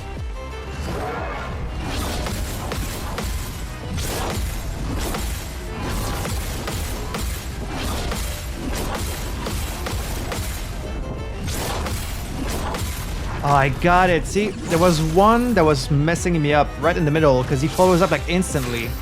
But I figured it out. Like, you just have to do it right away. And if I can remember which one that is, I think I'm going to be good on the long combo.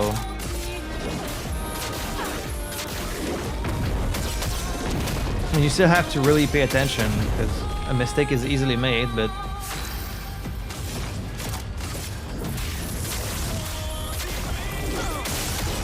they give you just enough time to see how many attacks are coming.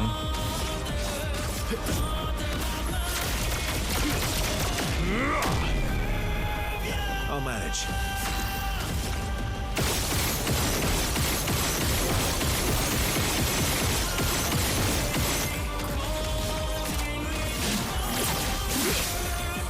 Time to bleed.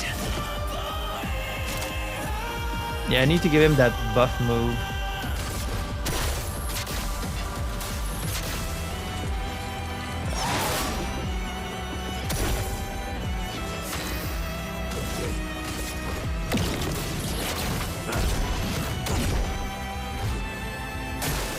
Your turn to dance.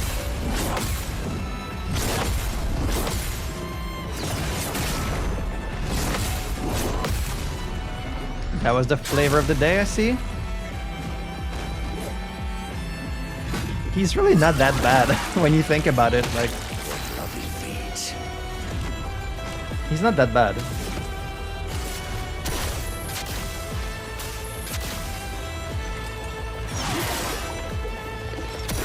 My, what a lovely beat.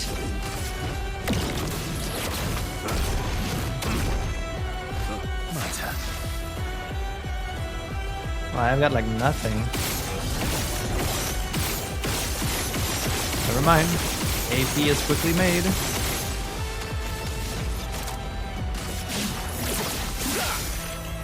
I'll manage. I don't know why sometimes it's like 1 million, sometimes it's 11 million.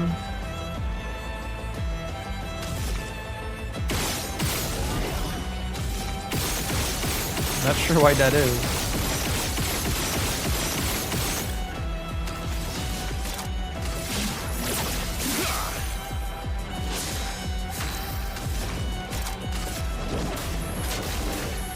Meet your reckoning. storm. Because Lun and Monaco are kind of like my main damage dealers, and they're both in the first party. Like, I don't know how I'm gonna do that much damage in the second turn. It's all gonna be Mael, and we'll have to figure it out. Let's slow him again. Feel the storm. I hope he stays slow through the second phase, but probably not.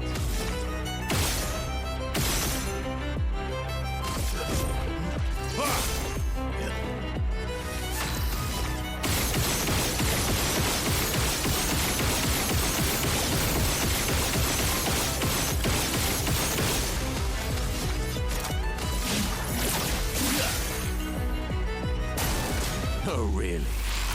At least you don't have to empty the whole bar. Fully heals himself. Alright, let's try not to mess up this time. On me. Ready to go. Ready to go. Ready to go. Ready to go. Ah, why do I mess up? This should be easy. I've done it so many Oh, times. thanks.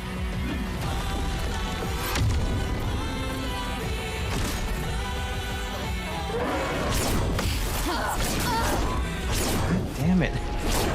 I don't know why I keep failing that.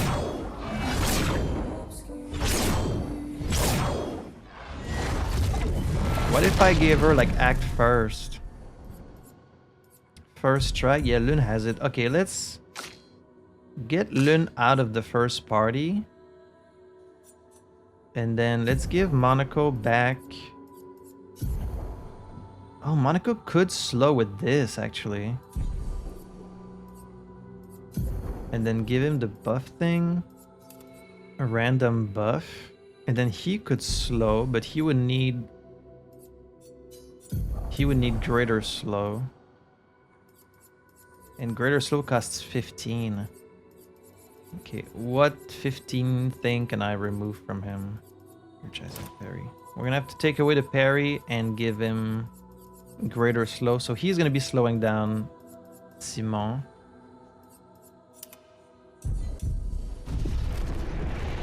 I think this could work.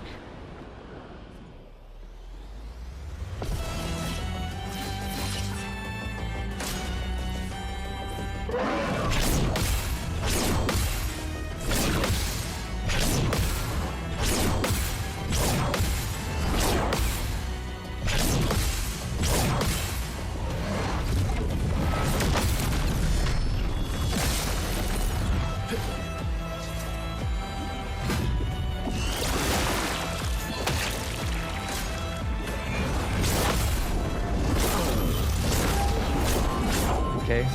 One and the last was a bit tricky to get. Must exact revenge.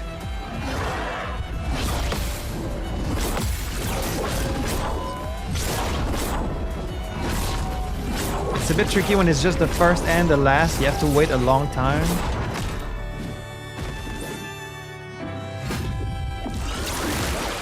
Aren't you gonna remove me? Oh, There we go. really? Okay, this really might end up being a case of doing it on stream. It's definitely possible. It's just gonna take me a lot of attempts.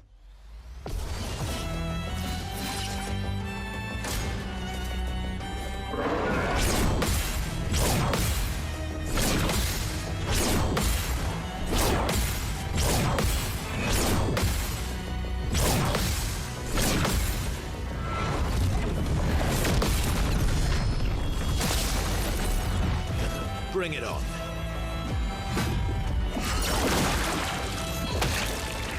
Get ready.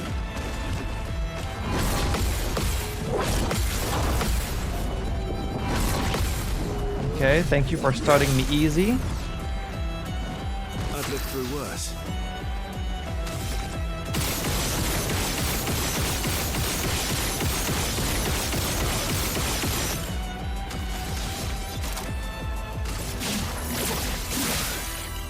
I'll manage.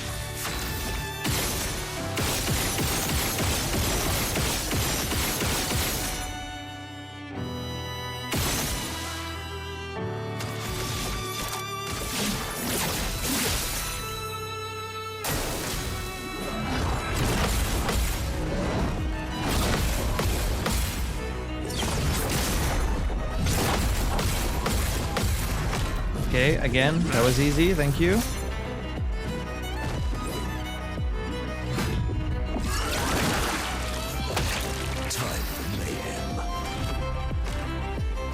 I'm gonna start with Landmaster Light. Even though I don't really have the time to build up a strong Landmaster, I should maybe use Monaco mostly just as a buff.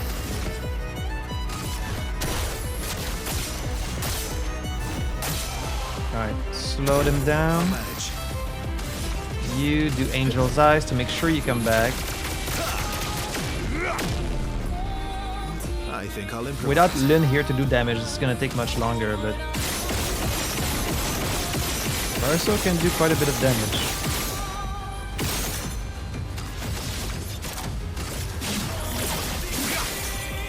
Let's carve a path.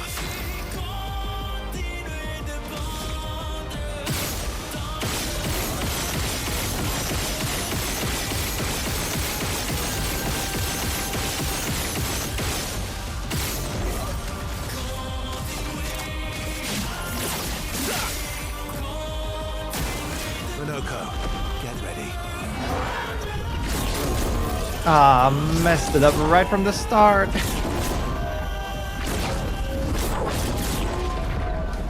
Is that it? Oh, but he has a second. Okay.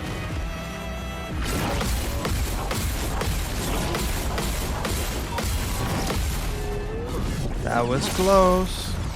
I almost missed that. That's more like it.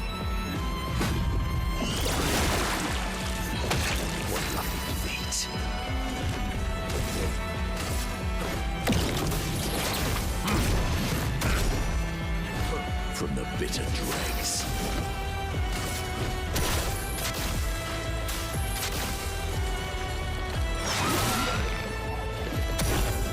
Maybe I should have used the buff instead, but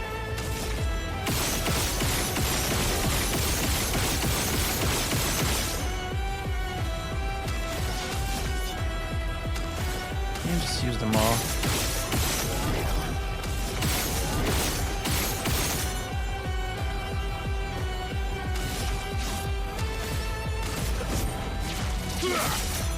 I've lived through worse.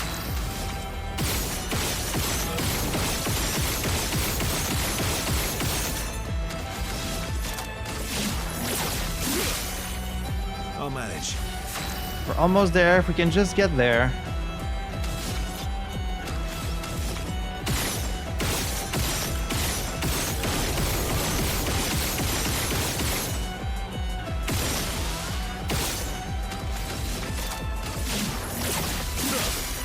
Just gotta get to that second phase. Just try it.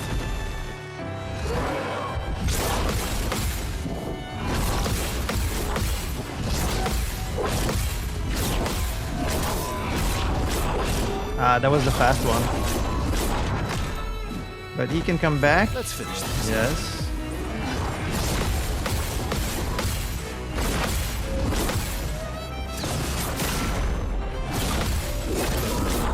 Ah, missed it. It's all you, Verso. Just try it. Now he's not slowed anymore. Oh, it's your turn again. Okay.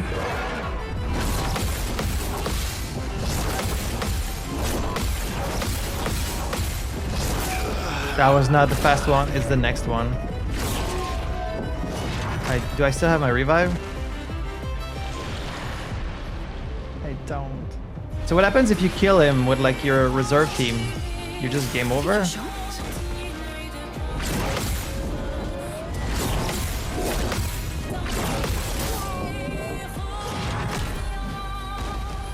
Oh, and she's the one that was supposed to.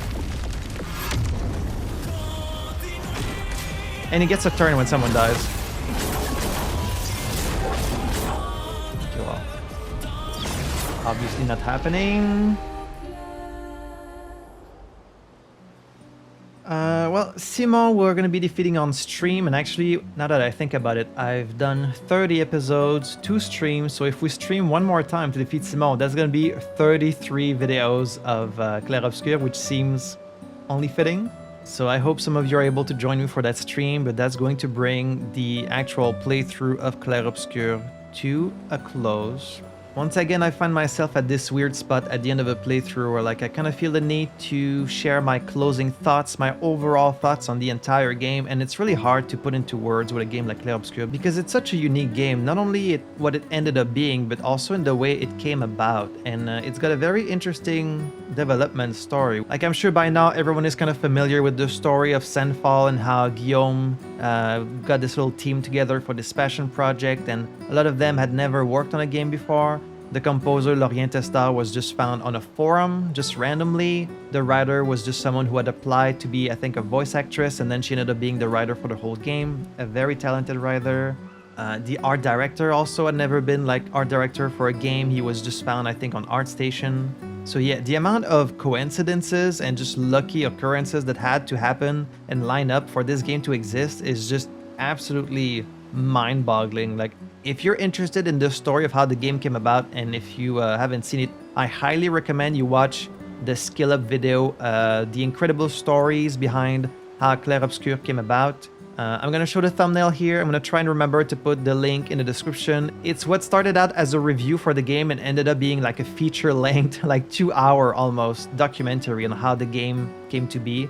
And I watched it a few episodes ago and I found it very interesting, and it's truly fascinating and impressive and amazing that like so many talented people just happened to come together to create this very unique game. It really was like the planets aligning. But you know, there's countless stories like that. There's a lot of talented people out there that are just waiting for a chance to be found, and it's really hard to create something, especially as a team. It's really hard to find the people, to find the funding, to have the money for this, to find like the right talent for the job. So like every game we play is a little miracle in my opinion. And for every Clair Obscur that's a big success story, there's also a lot of games that maybe will not be as popular for whichever reason. It could be just timing, it could be what is, you know, what type of game is popular at the moment. Like achieving success in almost any industry, whether you're an artist or a game designer or a musician or, you know, whatever it is that you do, a YouTuber.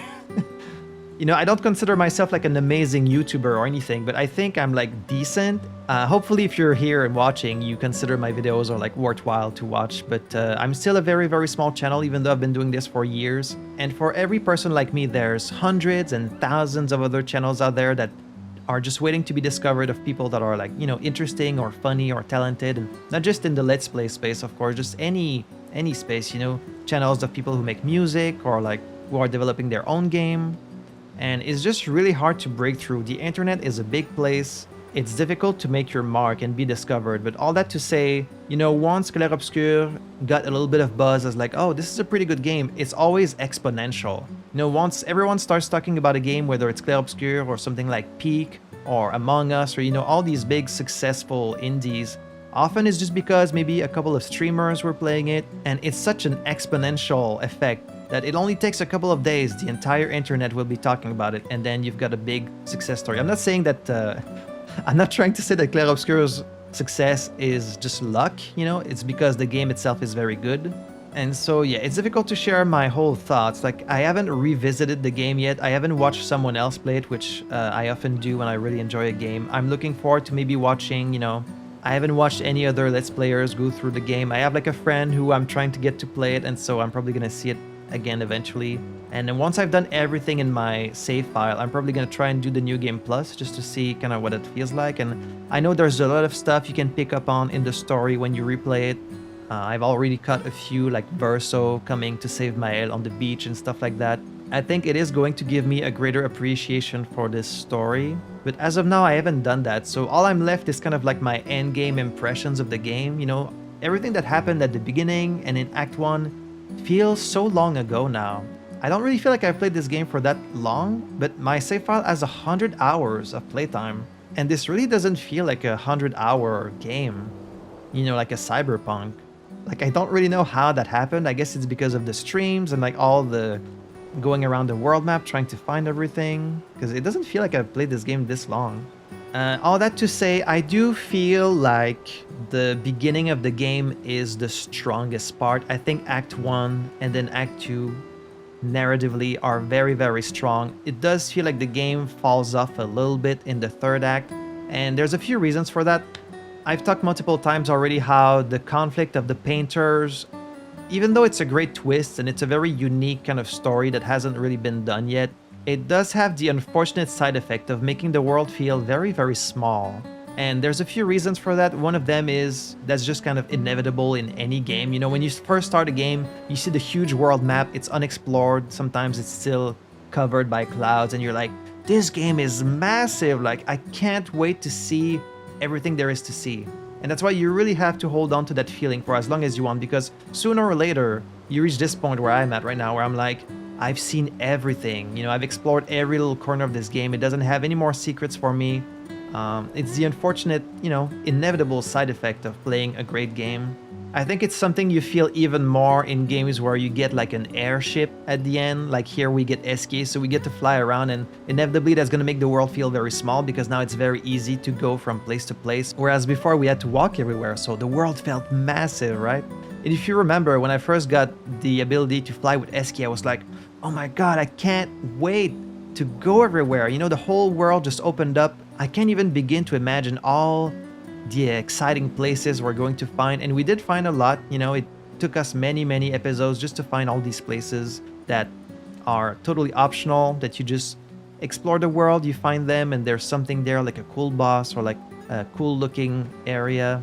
So yeah, there's the meta aspect of like anytime you finish a game, it's always going to feel very small. That's just kind of the nature of exploring something, and then once you've seen it, you know, you've seen it.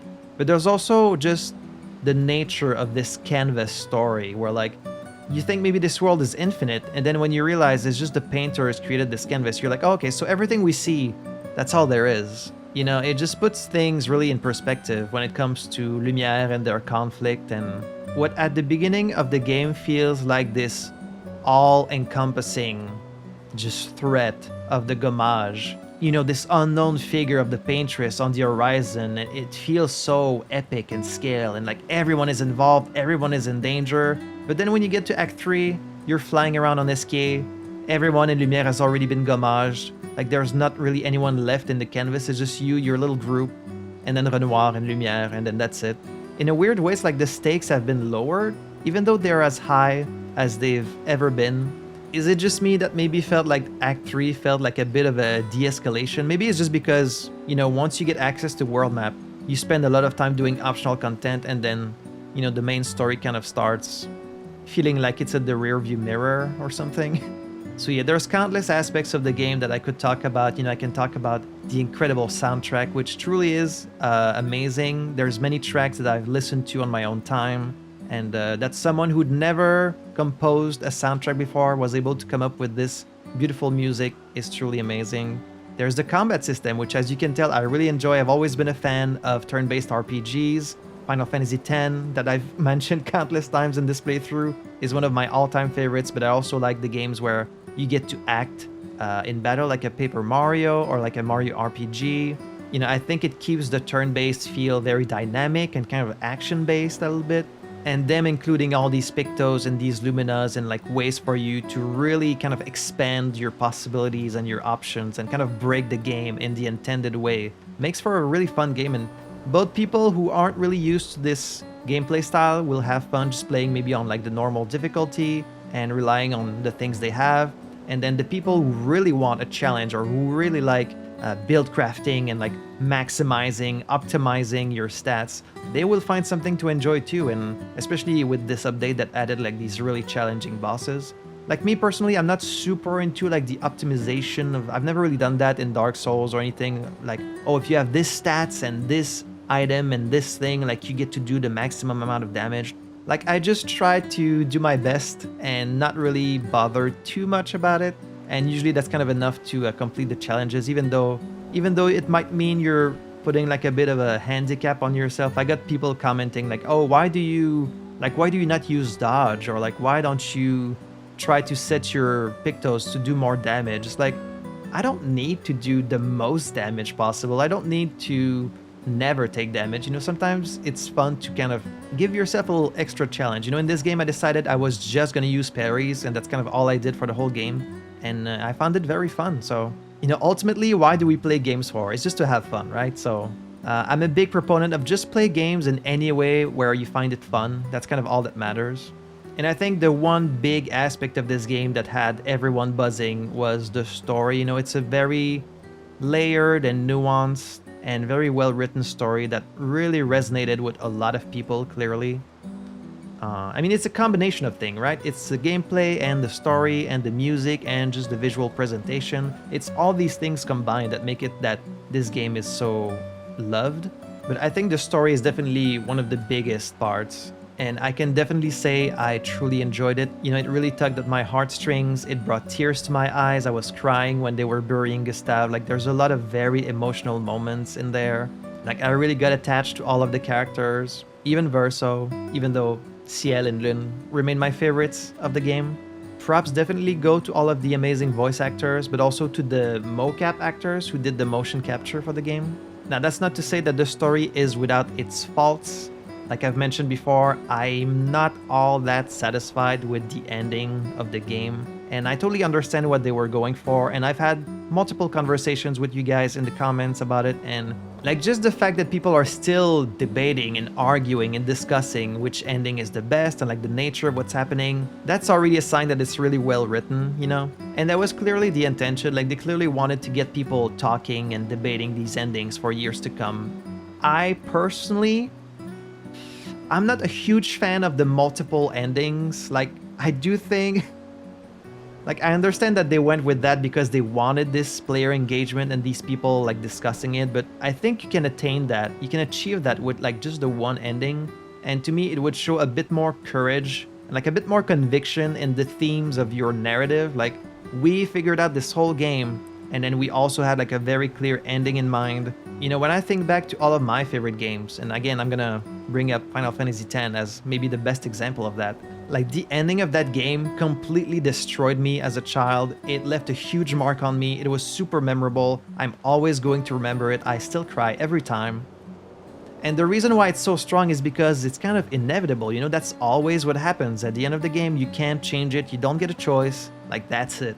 That's the ending. And so you have a beginning, a middle, and an end to that story, and you get to just take it as it is. Now, I understand the multiple endings in games that are very choice-based, you know, like a Cyberpunk or a Baldur's Gate, or like where people are creating their own character especially. You want them to be able to kind of tell their own story. So in those cases, I appreciate that because you're giving your player a lot of options. But in a game like this one, that really is not choice-based at all. Like, you don't get to create your character, you're following these existing characters, you don't get to make choices that affect the story until the very end. Like, to me, that does feel a bit wrong. It feels like a bit of a cop-out. Like, we didn't have the courage to just write a great ending that everyone would have to, you know, accept. Like, it's giving, we painted ourselves into a corner and we didn't quite know how to end the story, so we're just gonna leave the choice up to you and you argue about it. Like, you argue about what is best. So yeah, personally, I would have just gone with the one ending, and of the ones that are available to us here, I wasn't really satisfied with either of them. And maybe it's just because I was spoiled by Cyberpunk, where your endings last like 30 minutes to an hour. Like, you just get to see everything that happens after your choice. You get to catch up with the people you've gotten to know and be friends with. Here, it's very short. It's maybe like a minute or 2 minutes, and then that's it, credits roll, and you don't really get to see that much about what happens, which again, I guess is intentional. Like, they want to leave it up to your own interpretation, but it's not very satisfying after spending so much time with these characters. Like, even in the Maël ending, where Lune and Ciel and Gustave even is brought back, you don't like share a single line of dialogue with Gustave. You don't get to see his reaction to coming back. You don't get to see how he reacts to the world. Like, you don't get to see Ciel reunited with her husband. You don't get any of it. Like, you're just left to kind of imagine it for yourself. And I get that's the intention. For me, that's not really like satisfying. I do also feel like they made Maël's ending kind of feel worse on purpose to kind of balance it with the Verso ending, and from what I've heard, people are very divided. Like, I've heard that more people like the Maël ending, I've heard that the Verso ending is much more popular. Like, if you went through this whole game and you don't believe that the people in the canvas are real, that they live, breathe, love, die, suffer, hope, dream, all of that, if you went through the whole game and you don't think they're real and that they're just like a fake thing or like a VR NPC, I really don't know what to tell you. Like, if the game didn't convince you, I don't think I could convince you.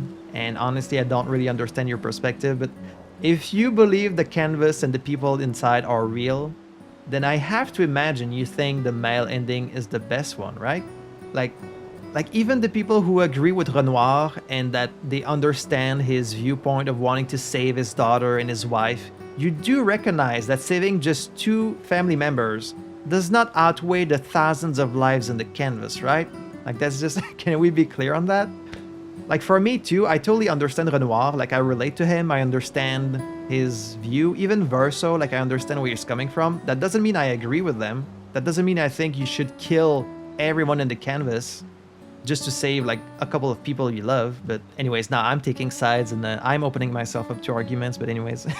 And that's the unfortunate thing with a game or a movie or like a book, but especially a game, because you spend so long with them, is your final impression, like the ending is kind of the thing that sticks with you the most, you know, more than the beginning or more than the middle. Like, the ending is the last thing you experience, so it tends to be the thing that sticks with you the most. And I hope when I think back about Clair Obscur, I'm not just going to think about my disappointment with the ending. I hope I'm going to think about the very powerful moments that we got to experience in the story. And maybe once I see it over again, you know, once I play it again from the beginning, once I see someone else play it, maybe it's gonna like help me feel better about it.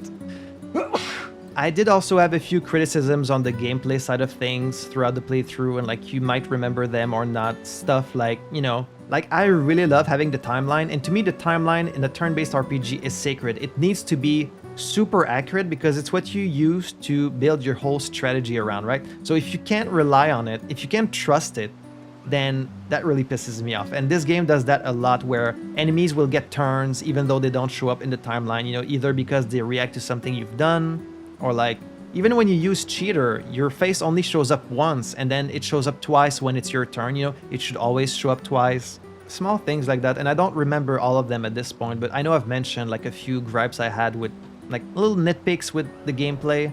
Not getting to make your own manual saves, I think, is a big flaw. Like, it's really rare that games do that, where you can only reload autosaves. Plus, you can make your own manual saves by changing your outfit. Like, it creates an autosave, so why not just allow you to save manually and make saves at like various points in the story that maybe you want to re-experience, or like maybe because you're scared you might have missed something. I guess it's to push you towards like a New Game Plus, but people would still do the New Game Plus even without that. I think the lack of manual saves is a big problem, especially with the ending, because it saves you after the final boss, which I've never seen an RPG do that. Like, I've never seen that. Lucking me out of the other ending. I think from a game design perspective, there's like a few weird choices. Like, a lot of the areas are very, very big, but very empty. And you wonder, like, is that just a remnant of like something earlier in development that they never got to finish? Like, a lot of the Gestrel beaches, especially, it's like this huge area. It takes a long time to walk around it, and there's nothing. And it's like, that's kind of weird from like a level design perspective. And maybe it's because earlier they were planning to have more stuff to interact with, and then eventually, you know, they ran out of time. They were like, oh, let's just keep the areas as they are, even though they're kind of empty.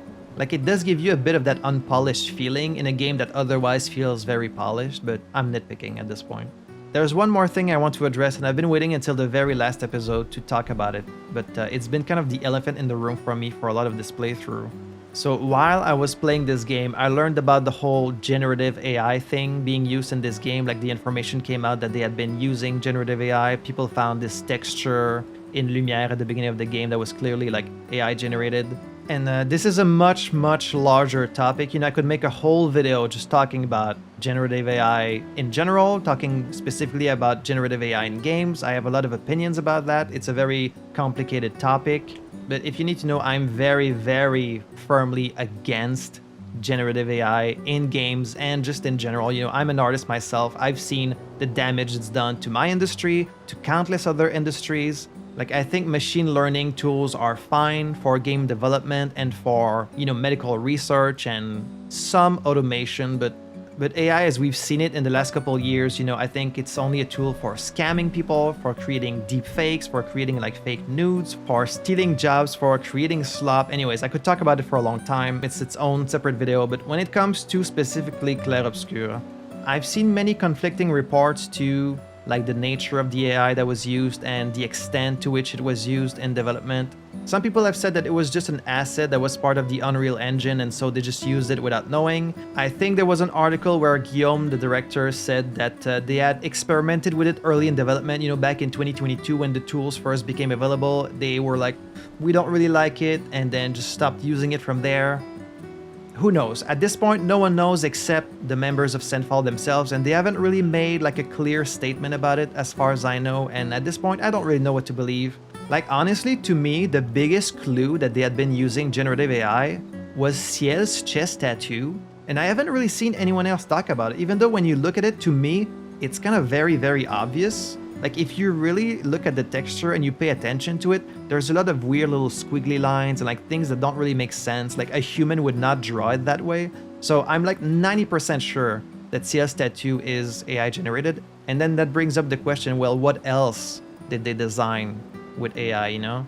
Like, sure, if you use it for a texture, it's easy to just patch it out later, but if you use it for like character design, if you use it to design the environments, enemies, or anything like that, that stuff doesn't leave a trace, you know? Someone eventually remakes it with a new model, or like draws over it, or like... It's much harder to tell. You know, what about the expedition uniform on all the characters, with all the little details and the ornaments? Did someone design that? Did they maybe get some ideas from AI and then like they drew their own version? Like, that's the problem, we just don't know, right? So anyways, all this to say that even though you'll be hard-pressed to find someone who's as opposed to AI as I am, I'm not in the camp saying like this whole game should be thrown in the trash just because there was like one placeholder texture, or even like if some generative AI was used in like the character design. I find it extremely unfortunate. I think it's a very slippery slope where a lot of artists might lose their job. You know, there's been this big controversy about Larian recently saying that they were using it in the concept art stage, and everyone online was pissed to hear about that, myself included, because I was excited to play Divinity. But you know, a game is massive, it's a big team effort, so some AI being used in texture does not remove the amazing story that was written. It doesn't remove the amazing soundtrack that was composed. It doesn't remove the fun from the gameplay that someone had to design, you know. This is still a great game, but to me, it is always going to have this little asterisk just in the corner that says, this is a great game that I love, but there was like some small unknown amounts of generative AI used in there, and so it's always going to be a little bit tainted because of that. You know, like Ciel, she's one of my favorite characters in the whole game. As an artist, I was really excited to draw some fan art of her, but because of the chest tattoo and like just because of not knowing what else might be generated, you're like, well, now I don't really want to draw her, you know, now I don't really want to create like fan art. And maybe it wasn't used to design the characters, maybe I'm wrong, but like we will never know. Senfal are the only people who know. And so that's just the sad fact of living in 2025. Now, like, you open a YouTube video with like a cool song, it's like, is this song human-made? Is the thumbnail human-made? Was this game only made by human? Was this book cover made by human? Was this advertising on TV? Was this movie made by humans? Like, we just don't know, and so it sucks. It really fucking sucks. It bothers me on a daily basis that this is our new reality. This is just something we have to deal with now. That doesn't mean we have to accept it. You know, don't listen to the people telling you the genie's out of the bottle, it's inevitable, we just have to accept it. We don't. You don't have to accept something just because it exists. Like, you can still fight it, you can still denounce it, you can still vote with your wallet and try to support people who don't use that stuff. The thing is, again, with a huge game like this, it's hard to know if it was used, how much it was used.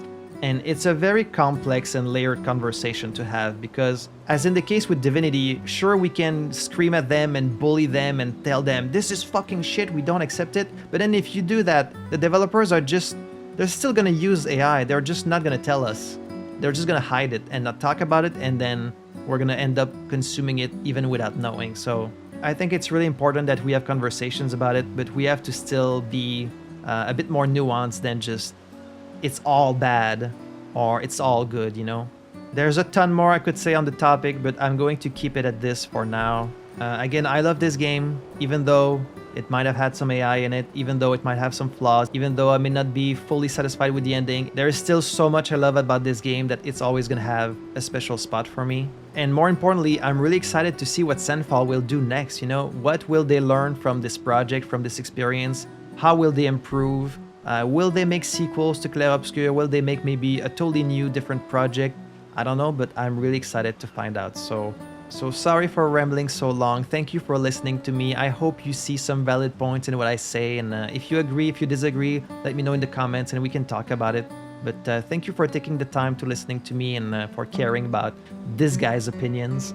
I've had a great time with this game. I've had a great time talking with you guys in the comments and chilling with you guys on the streams. And I hope we can do it some more in the future. So thank you guys so much for having joined me on this adventure. Thank you to all of my patrons who maybe joined because of Clair Obscur or who were there since the beginning. Thank you guys so much for your support. It means a lot. So until next time, I had fun playing this. I hope you had fun watching it. And I will see you guys in the next game. À la prochaine, mes amis.